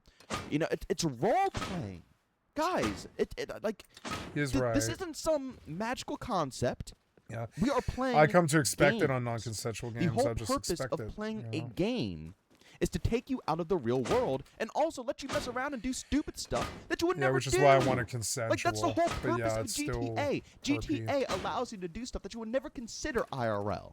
Running away from cops, getting 5 stars, and getting into shootouts with the police. Just massacring the whole lobby. All these wild things. But nobody who's doing that is going to do that in real life. Yeah, you might have 1 or 2 people who actually are psychotic. Like, they actually have they problems. do this all day long. And they might do such a thing. But that doesn't mean that every single person who loads up these games are coming in with horrible intents when they hop off and go back into the real world. People can differentiate between a digital toy and the real world. There's definitely a difference. And the whole fun of an extraction shooter are those moments. Yes, they will piss you off. they will really piss you off. But I guarantee, I said it in my previous video, I guarantee when that happened, they hopped right back into another round and they did not hop off the game, because guess what? As much as it makes you angry, that is the soul and heart of an extraction shooter. Let me tell you something. If everybody just came in and only did PvP, that's it. They shot on sight, it was PvP only, you would get bored. If everybody came in and only did PvE, and that's it, nobody shot anybody, and everybody was just there to shoot arc, you would get bored. What makes extraction shooters so fun is the varied gameplay, the varied moments that you get every single time you load up this game. Every single time you hop into a raid, something new will happen. And you can get pissed off at people who do this stuff all the time. But I'm going to be real. As much as they annoy me too, they are one of the main reasons why this game is fun. Every single time I talk to someone, like I said, I don't really backstab. I get into so many situations. Actually, I don't know if I still have the footage. Actually, I do. Let me shut up for a second. I'm just going to showcase this to you guys so you can see. You know, again, I don't shoot people if they want to be friendly. But sometimes you just got to keep your guard up. Yo. Hey, hello.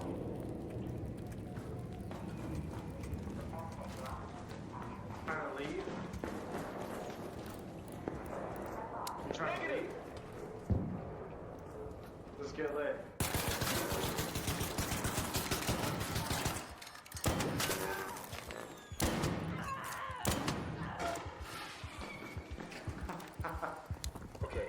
Good vibes. Now, ladies and gentlemen, I'll be honest with you guys. I played this very poorly. You know, I holstered my weapon. I ran out in the open while he still had his gun out. So on and so forth. I wasn't even using my mic. I was just using, you know, the emote wheel.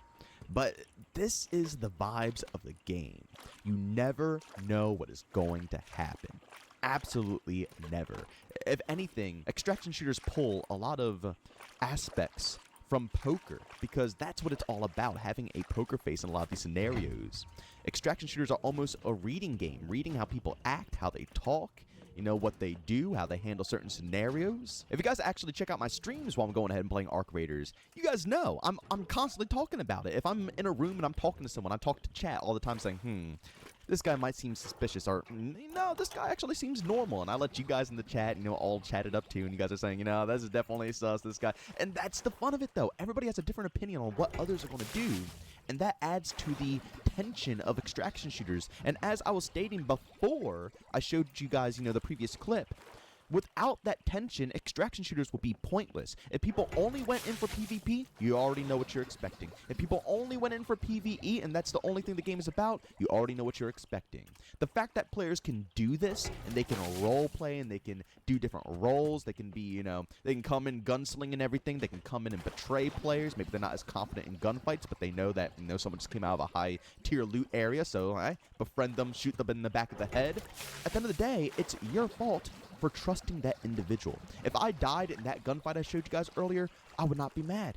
I'm never mad. You guys, again, you guys can see me on stream all the time. People betray me plenty of times.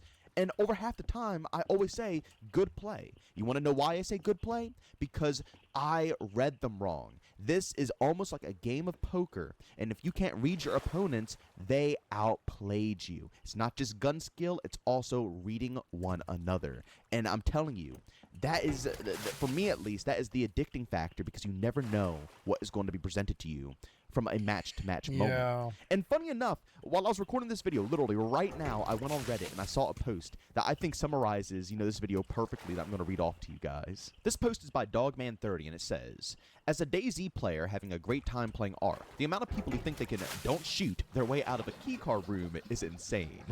I very rarely kill on sight. If I bump into people traveling from place to place, but the I usually keycard say a little room, hello I'm gonna on kill void you. and leave them be. But in high-end loot areas, I'm In not the that kind of keycard sucker to room. let you run out with all the loot just because you said don't shoot.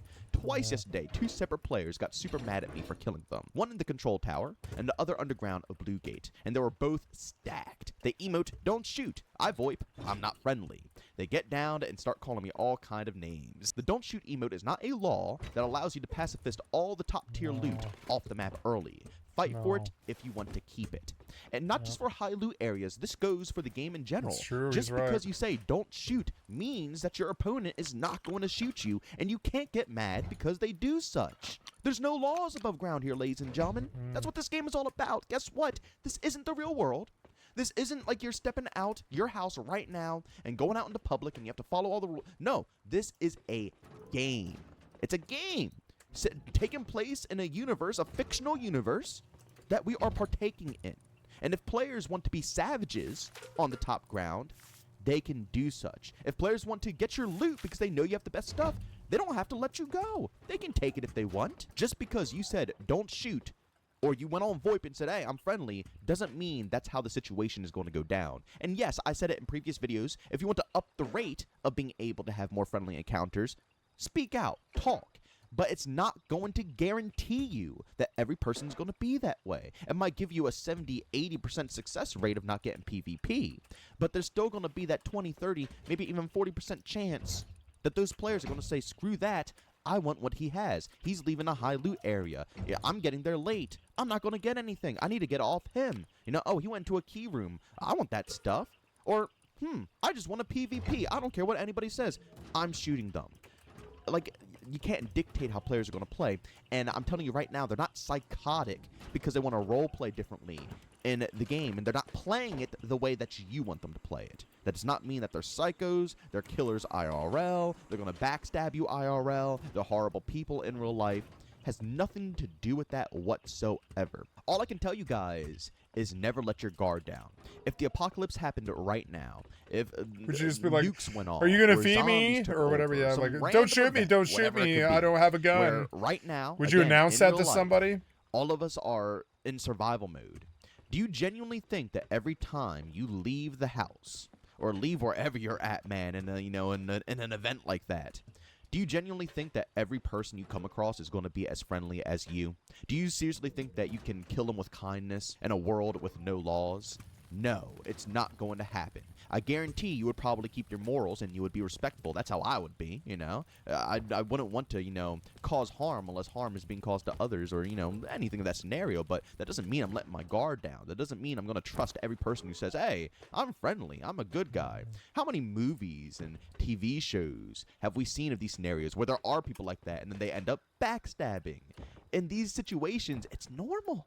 So no, just because they do it in a apocalyptic video game does not mean that when they go out into the real world where there's no apocalypse going on, there's no zombie hordes kicking on in, there's no anything going on, that doesn't mean they're going to translate that game sense into real life. Guys, we have to separate gaming from real actions, okay? Again, as I stated, some people might be crazy enough, but that doesn't speak for everyone. It does not.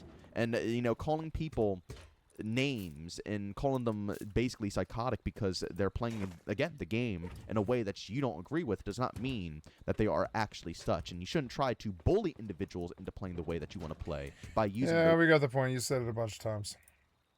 All right, so I woke up this morning and... He was good, though. The Jiboan demand. What's going on, everybody? Hope you're all having a fantastic day. Now, ladies and gentlemen, over on Reddit... I didn't really like how he talked over on Reddit. Oh, my God. All right, so I woke up this morning and I saw drama between two people who don't typically have drama with each other. At least not that I know of. And that is Shroud and Asmongold.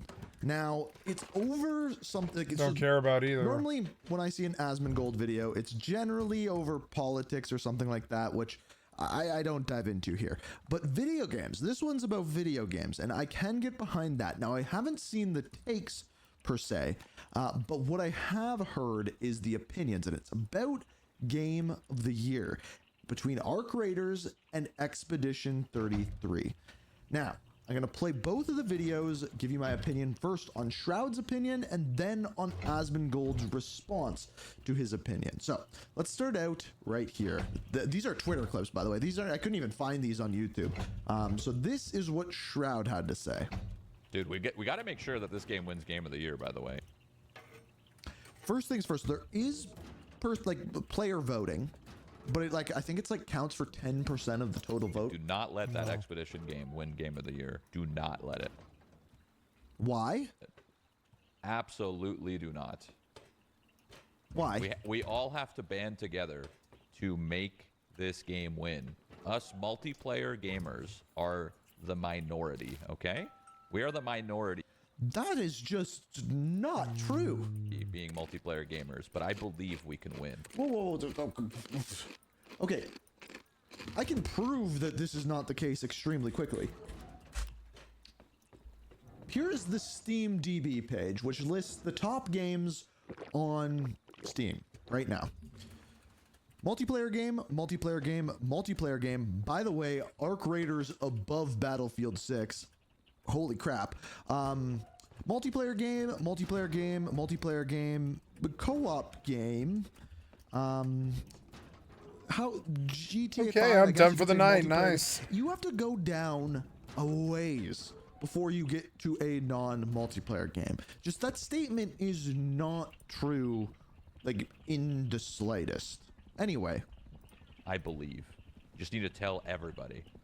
I've never voted for anything. Oh, thank you, Flo Came, but I think I'm for going the follow. to vote. I appreciate and it. as you should. Like, it's a very good game. Like, Floca Arc Raiders is aim. incredibly good. It Floca is game. and will be, like, Flock Call of game. Duty's not going to beat it. It is the best multiplayer game of the year. I truly believe that. But to say it's better than Expedition 33, I would assume... I'm assuming he hasn't played it. Here for this game. Oh, no, I need to run the turret. I forgot. Everything went quiet. Is it the skeleton? Is the skeleton going to say something? Oh, no, I'm going to stay in a little while Why is longer. it so quiet all of a sudden? You didn't vote for Elden Ring? No, I've never voted ever. Oops. I mean, not like votes. All right, I'm gonna actually get off, matter, yeah. dude. There you All go. Fucking awards are rigged anyway. Who cares? When have you ever seen an award that's actually legit? I mean, they are somewhat legit, but still.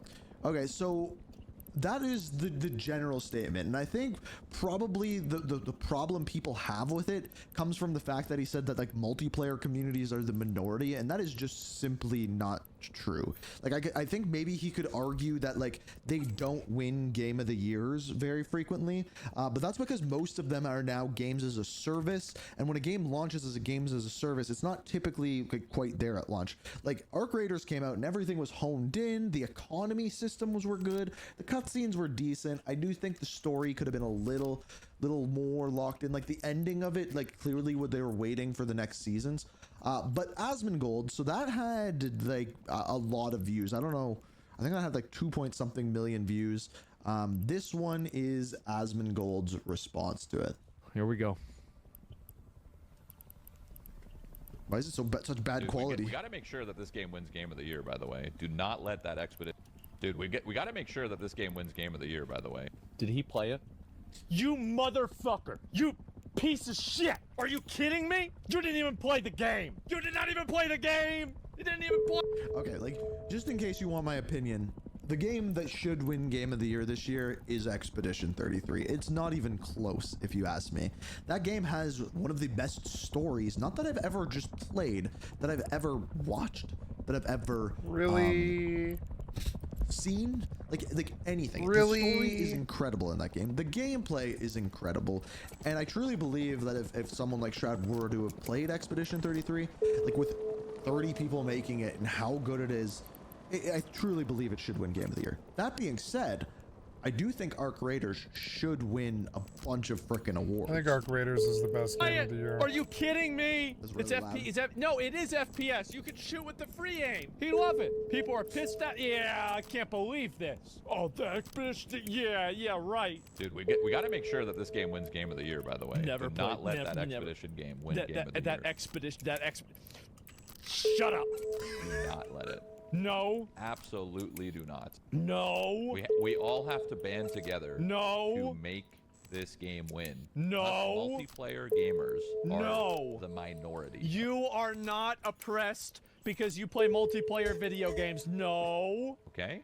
We are the minority. Also, like, I think another reason why I think Shroud's statement makes people mad is because there's a bunch of games that, like, if you took them and made them single-player experiences, they would be a lot better. The one that comes to mind right away is the Suicide Squad game that just came out. Or didn't just came out, it was like 2 years ago.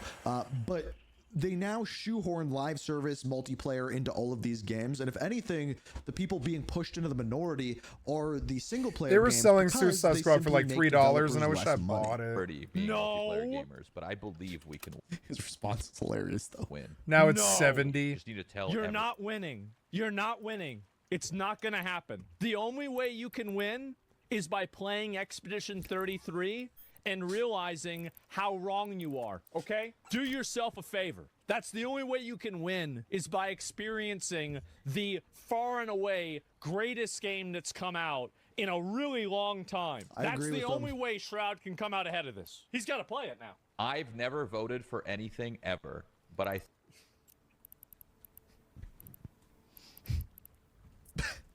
This is ridiculous.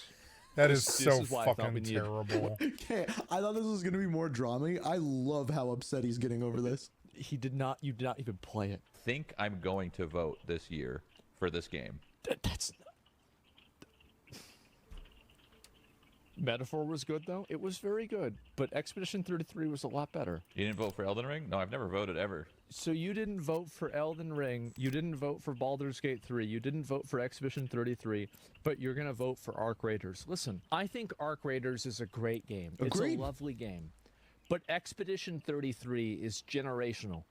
Really? I also agree with that. Also, what? Really? Here's the problem with fan voting.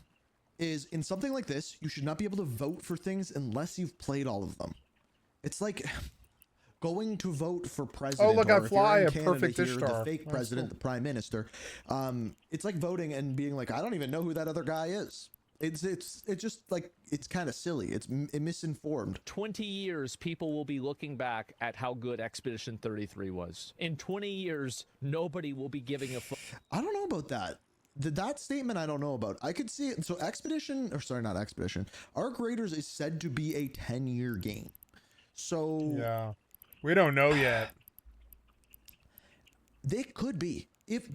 Will they keep it up though? That's the question. Talk about Arc Raiders. That's the truth. Expedition 33 is a castle. Arc Raiders is a sand castle on the beach, and it's a hurricane. It's gonna get swept away. See, now Asmongold went too far the other way. The next time a new one comes out. I mean, not like votes actually matter, dude. All fucking awards are rigged anyway. Who cares? Okay, at least we can agree on something. When have you ever seen an award that's actually legit? Great question. So the Shame Awards, we have locked down, actually, to be fair, I have not signed a contract yet, but we've locked down payment. All of the funding for the Shame Awards is done. Assuming the contract goes through, it's done. It's totally finished. Is that like the new Game Awards being put on by...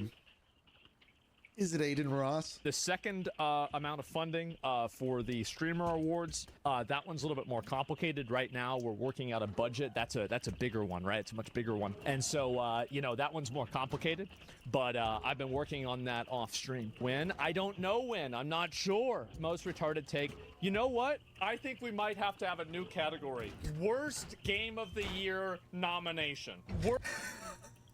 Worst Streamer Game of the Year nomination. And you know what I can do? Whenever Shroud wins it, I'll send him a collector's edition of Expedition 33. You can put it in your background. How about that?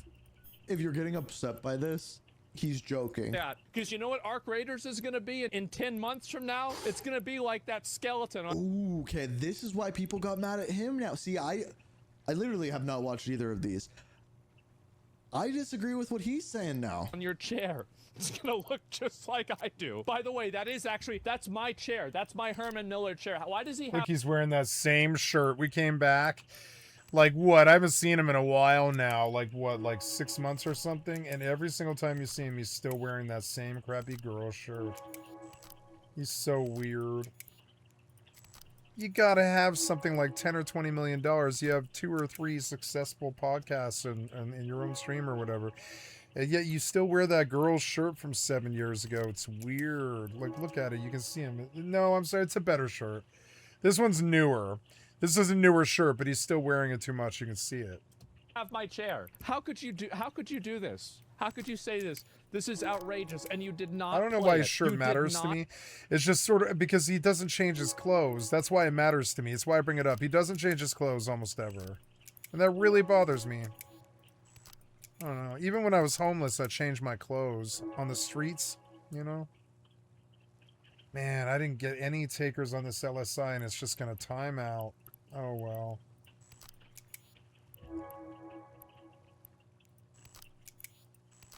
Man, we're getting a lot of rain.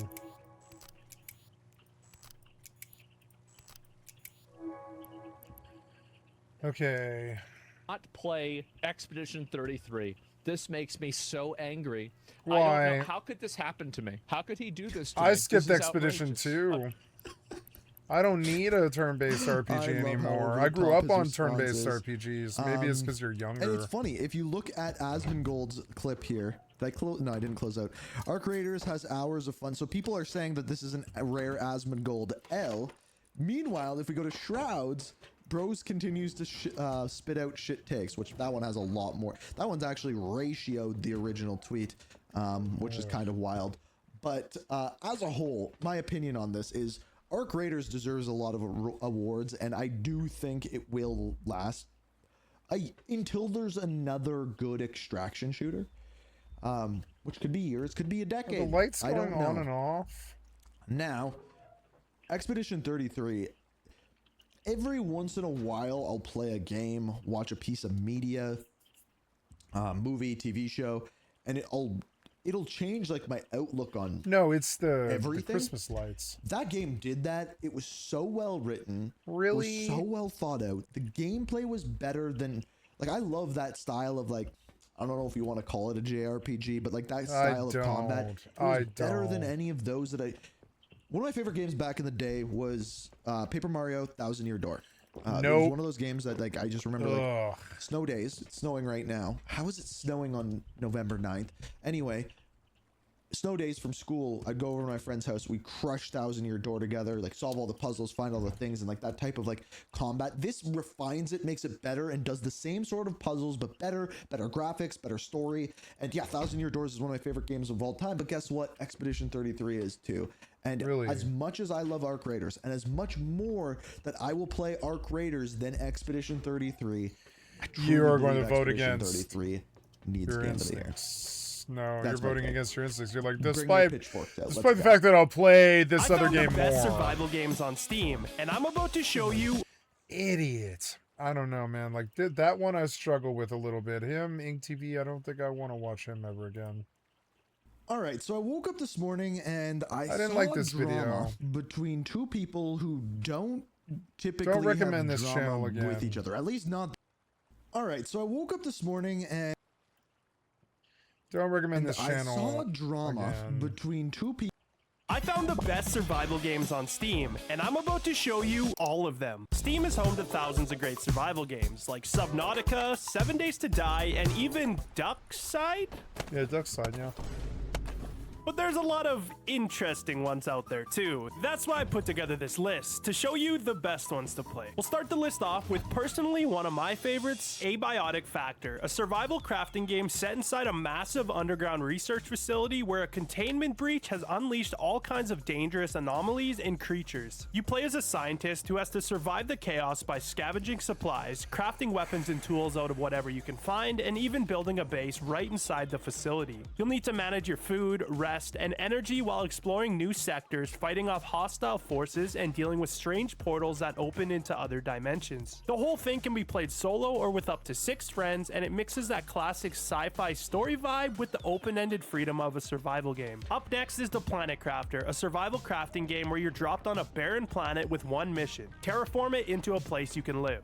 At the start, you're just trying to survive with limited oxygen and food, scavenging whatever resources you can. But as you progress, you'll unlock machines that raise oxygen, temperature, and pressure, slowly transforming the environment. Over time, the empty landscape turns into lakes, forests, and a thriving ecosystem. You can play solo or with friends, and the most rewarding part about this game is watching the entire planet evolve into something alive because of the work you've done. Up next is Vane, a hardcore, realistic zombie survival sandbox. You start with almost nothing and have to scavenge homes, stores, and cars for food, water, and parts, then slowly turn a safe spot into a defendable base. What makes it feel so real is how many systems are working at once. The world has seasons and long-running events that change conditions. Zombies and enemies react to what they see, hear, and even smell, and nearly everything you find can be used or interacted with. Over time, the easy canned foods will run out, so you have to shift to long-term survival, hunting, fishing, farming, and maintaining power and water for your place. You can play solo or on multiplayer servers with friends. Next up is Scrap Mechanic, a creative sandbox survival game where you crash land on a planet overrun by malfunctioning farming robots. You'll scavenge materials, grow crops for food, and fight off waves of hostile farm bots as you try to survive. What really makes this game stand out is its incredible building system. With a huge variety of parts and tools, you can design anything from simple shelters and vehicles to complex machines and contraptions that actually move and work. The creative freedom is massive, and it's a big reason why so many people love the game. You can tackle it solo or with friends, and if you want to focus just on building, there's also creative mode with unlimited parts and no threats, letting you bring your ideas to life. Up next is Raft, a survival game set in the open ocean where you start on a tiny floating raft with nothing but a plastic hook. You'll use that hook to snag debris, driftwood, and plastic floating by, then build and expand your raft bit by bit. As you grow your floating base, you'll also craft tools, farm food, purify water, and fend off a relentless shark that wants to chew your raft apart. Over time, you'll explore nearby islands to find rare resources and uncover the game's story, but your raft remains your home and anchor. You can play it solo or with friends, and one of the best parts is watching that bare, fragile raft evolve into a full-blown floating fortress on the sea. Next is Enshrouded, a survival action RPG set in a world consumed by a deadly mist called the Shroud. You'll explore for resources, craft weapons and gear, and build bases to survive while pushing back against the fog. Combat mixes melee and magic with dodging, blocking, and spellcasting, giving fights a fast, dynamic feel. One of the coolest parts is the building system. You can carve terrain and design detailed structures thanks to its voxel world, giving you a ton of creative freedom. You can play solo or with friends, and the deeper you go into the Shroud, the bigger the risks and rewards become. Up next is The Long Dark, a survival game set in a frozen wilderness after a mysterious geomagnetic disaster. You play as a stranded pilot trying to survive against cold, hunger, and dangerous wildlife. There's no zombies or monsters, just you, the snow, and nature pushing back. You'll scavenge supplies, build fires, repair gear, and make tough decisions about when to rest or push forward. The world is pretty harsh, every step can be dangerous, and your survival depends on staying warm, fed, and alert. It's a solo experience that's all about endurance and learning the land. Next is Grounded, a survival game where you're shrunk down to the size of an ant and stranded in a massive backyard full of giant bugs and dangers. You'll explore the grass, dig tunnels, gather resources like twigs, glue, and pebbles, and craft tools, armor, and base structures to protect yourself. Combat is fast. You'll face spiders, ants, and other creepy crawlies that you see as prey. What makes it awesome is how everyday objects become epic building materials. You can design your base using bits of nature and make inventive creations. It can be played solo or with friends, and every day is about exploring further, surviving longer, and finding clever ways to thrive in a world where everything is bigger than you. Next, we have Project Zomboid, an open-world survival game that drops you into a huge infected city with one simple goal: survive as long as you can. It's brutally realistic. You'll need to find food, water, and shelter while scavenging houses, managing injuries, and keeping quiet so you don't draw in hordes of zombies. The world is unforgiving. If you die, that character is gone for good, and every decision matters. What makes it stand out is the insane amount of depth and freedom. You can fortify safe houses, farm, cook, craft weapons. No, go back.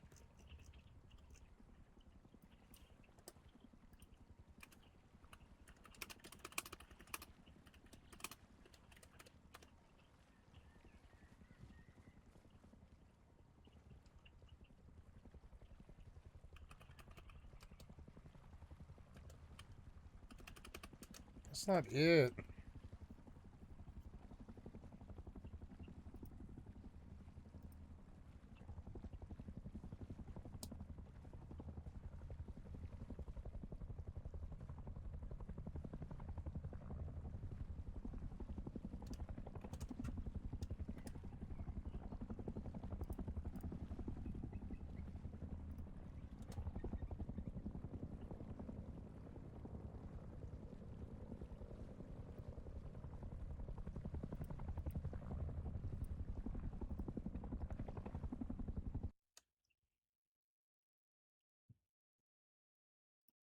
And even deal with things like depression or boredom as time goes on. You can play solo or with friends, and no two runs ever play out the same, making it one of the most immersive survival games out there. Up next is Green Hell. Green Hell drops you into the Amazon rainforest with no gear and only your instincts. You'll scavenge for food, build makeshift shelters, craft tools and weapons to survive, but you're not just fighting the jungle, you're fighting your own body and mind. Wounds get infected, parasites creep in, and hallucinations can make you question what's real. The building is raw and practical. You'll use wood, mud, vines, and whatever you can find to put together shelters or tree houses. You can play alone or team up with friends in co-op, and part of the thrill is surviving day after day in a world designed to push you to your limits. Next up is Pal World. Pal World is an open world survival crafting game set in a colorful yet dangerous world filled with mysterious creatures called pals. You play as an adventurer trying to survive, build, and thrive in a land ruled by wild pals, poachers, and harsh environments. You can catch and train pals to fight alongside you, help gather resources, farm crops, or even automate production at your base. As you explore, you'll craft weapons, upgrade your gear, and uncover the darker side of this world. The goal is to build your own thriving base, grow stronger with your pals, and conquer the challenges across each region. Next up is No Man's Sky. No Man's Sky is a massive open world survival game set in a procedurally generated universe with— I think I want Power World. I think I want my money back. When I look at it, I'm like, I don't want to play that game.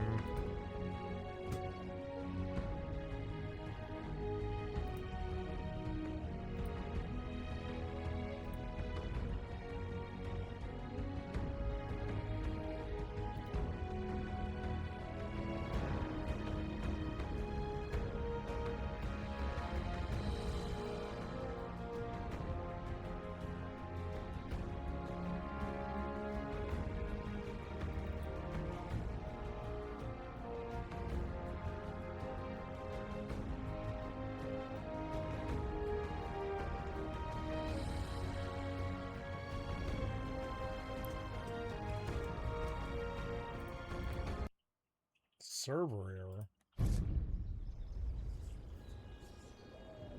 Maybe they're patching? Okay, it's 35 active. That's about what I normally do. Let's see how we do. The LSI won't sell till tomorrow. So...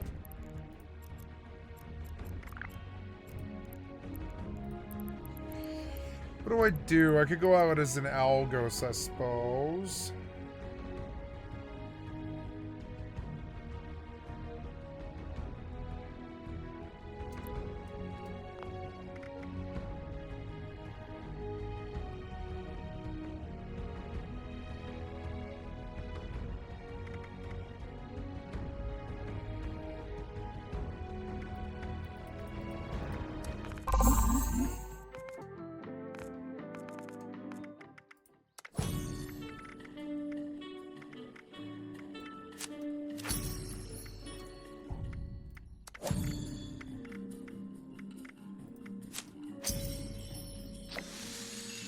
Two of them, I guess? Oh, okay.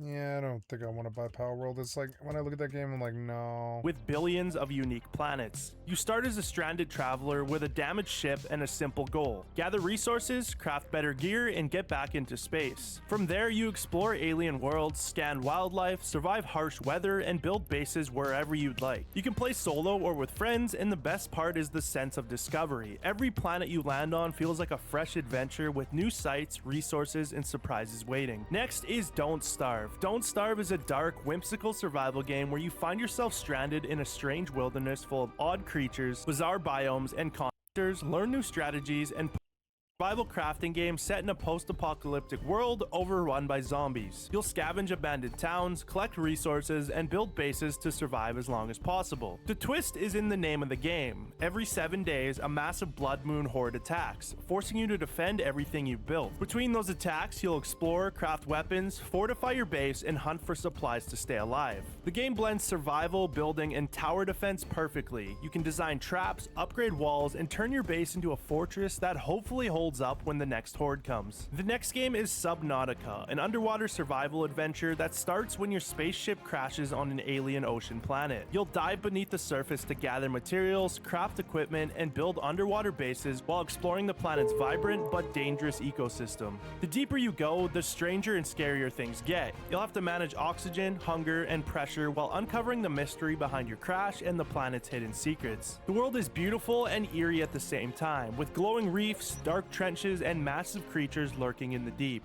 Up next is Terraria, a 2D survival crafting adventure that drops you into a randomly crafting game set in a massive open world inspired by Norse mythology. You play as a fallen warrior sent to a mysterious realm tasked with proving your worth and bringing order to the land. Starting with nothing but your hands, you'll gather resources, craft weapons and armor, and build shelter to survive the harsh wilderness. As you explore new biomes, you'll take on powerful bosses that each guard a piece of Valheim's story. The building system is a huge part of the game, letting you construct Viking longhouses, forts, docks, and defenses with realistic physics that make every beam and building piece matter. You can play solo or with friends, sail across stormy seas, and watch your small camp grow into a thriving Viking settlement. Up next is Sons of the Forest, a first-person survival game where you're part of a search team sent to find a missing billionaire and his family. But on the way in, your helicopter crashes and you get stranded on a remote island. You then start with almost nothing and have to gather sticks, stones, and food, craft simple tools and weapons, and build a shelter. However, the island is dangerous. Hostile cannibals and strange mutants roam around, and the seasons change how you survive.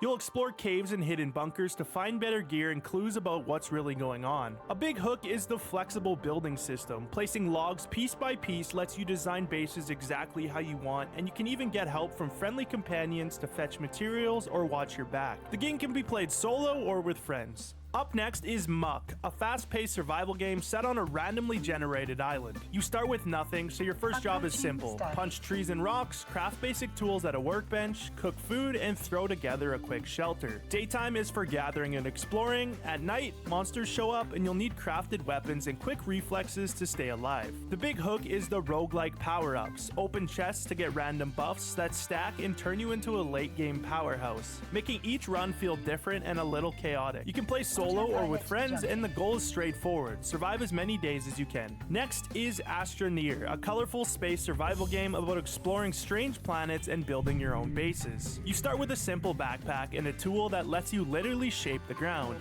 Dig tunnels, carve caves, or scoop up soil to build ramps and bridges. You'll gather resources, research new tech, and snap together modules to craft printers, power, and storage, while keeping an eye on your oxygen by dropping tethers as you explore. As you progress, you'll build rovers, launch rockets to new planets, and set up automated lines that mine and craft for you. The hook is the freedom. You're reshaping entire worlds as you go. And there's a light sense of mystery with alien structures to discover. Play it solo or with friends and watch a tiny camp grow into a network of bases across the solar system. The next game is Medieval Dynasty, a survival and town building game set in the Middle Ages. You arrive in a wild valley with nothing and start small. Gather wood and stone, hunt for food, farm a little plot, and craft simple tools while managing hunger, thirst, and the changing seasons. As you get established, you'll build houses and workshops, invite villagers to live with you, assign them jobs, and turn a tiny camp into a working village. You'll take on quests, trade, and pay taxes to the local lord to keep things running. The big hook is the generational story. You can marry and grow a lasting family line.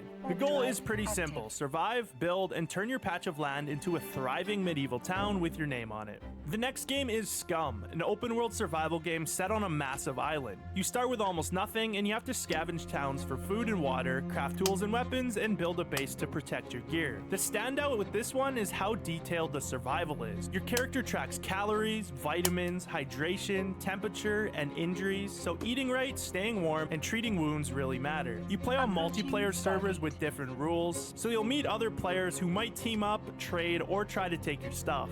Up next is Pacific Drive, a first-person survival game where your beat-up station wagon is your lifeline. You're exploring a sealed exclusion zone in the Pacific Northwest. Roads are broken, the weather is wild, and strange anomalies can wreck your car in seconds. Each run starts at your garage. You drive out to scavenge scrap, fuel, and parts, keep the engine running, patch damage on the fly, and try to make it back before things get too unstable. The loop is simple: head out, grab what you can, race home, upgrade, and push deeper, with the long-term goal of finding a way to escape the zone. Up next is Stranded Deep, a survival game that starts with your plane crashing in the Pacific. You wash up on a tiny island with a little raft and almost no gear, so you'll gather sticks, rocks, and palm leaves to craft tools, build a shelter, and make a water still to stay alive. You have to manage hunger, thirst, health, and even sun exposure while fishing, cooking, and avoiding dangerous sharks, storms, and poisonous sea creatures. As you get stronger, you can build a custom raft to hop between islands, find better loot, and set up a proper base. There is a light end goal: hunt down key bosses to unlock parts to escape,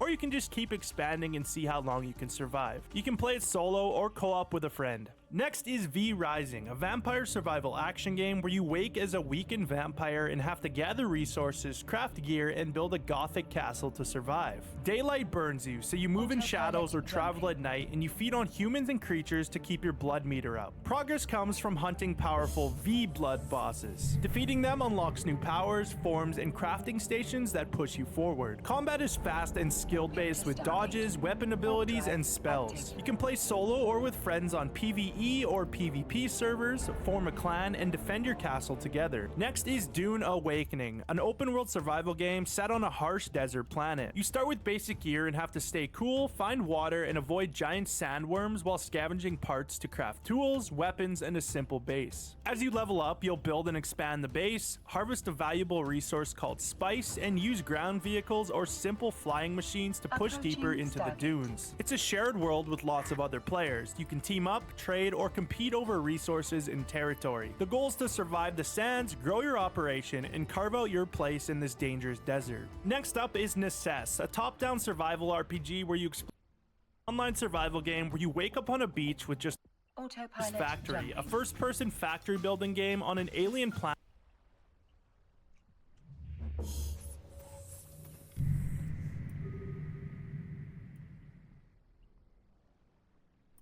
Warping to Stargate. Warp drive active.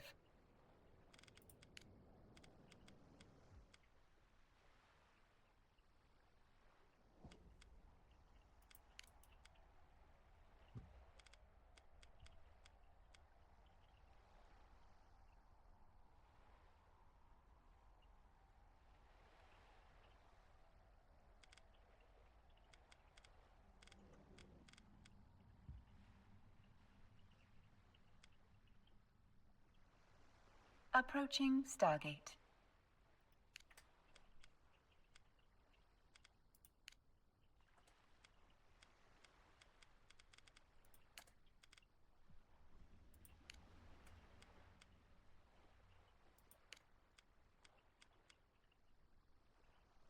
Autopilot jumping.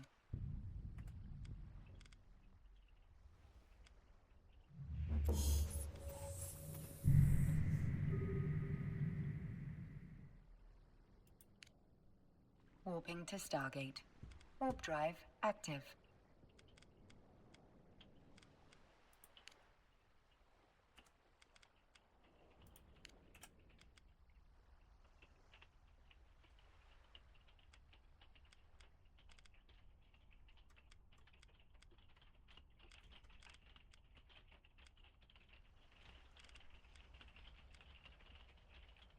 Good. H, what is that? Approaching Stargate.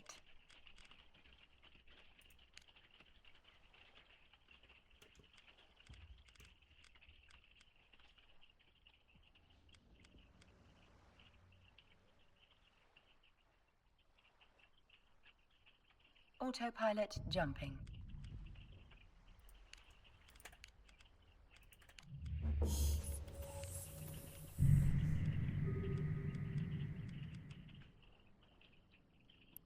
Warping to Stargate. Warp drive active.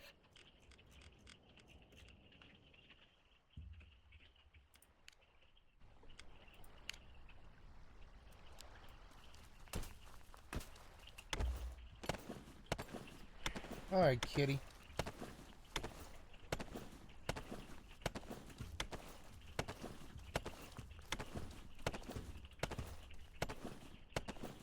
Approaching Stargate.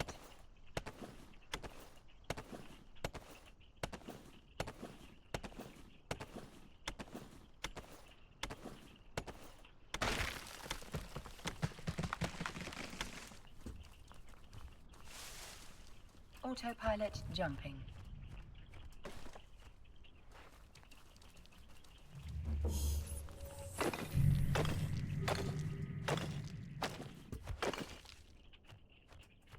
Warping to Stargate. Warp drive active.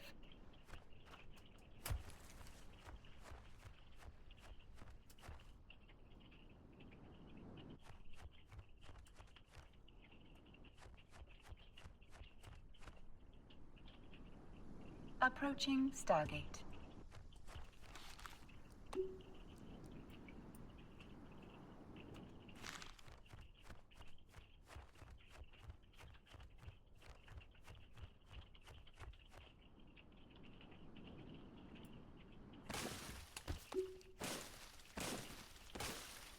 Autopilot jumping.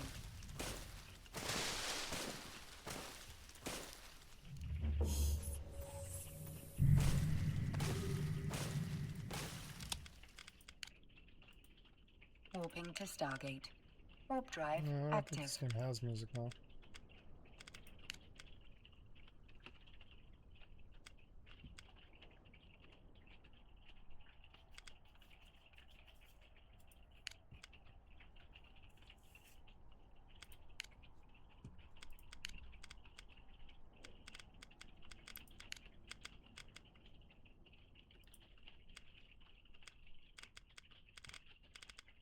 Approaching Stargate.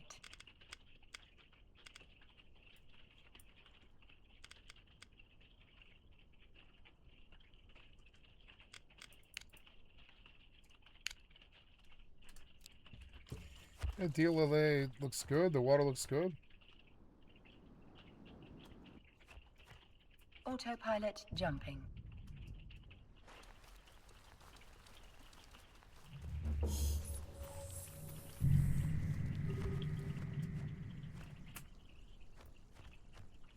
Warping to Stargate. Warp drive active.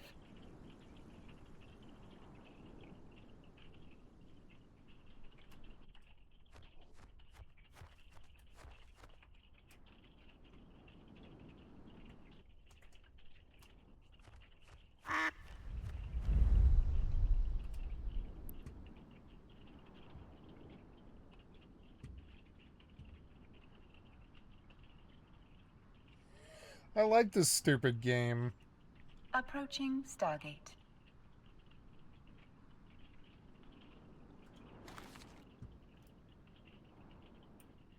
Is there a train? Can you ride the train? Hi, beautiful kitty. I love you. Beautiful kitty, kitty, kitty. Autopilot jumping.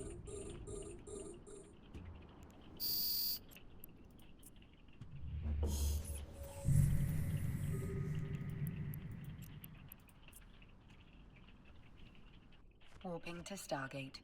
Warp drive active.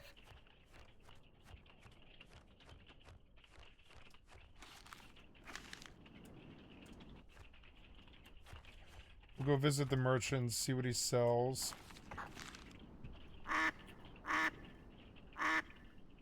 Ah.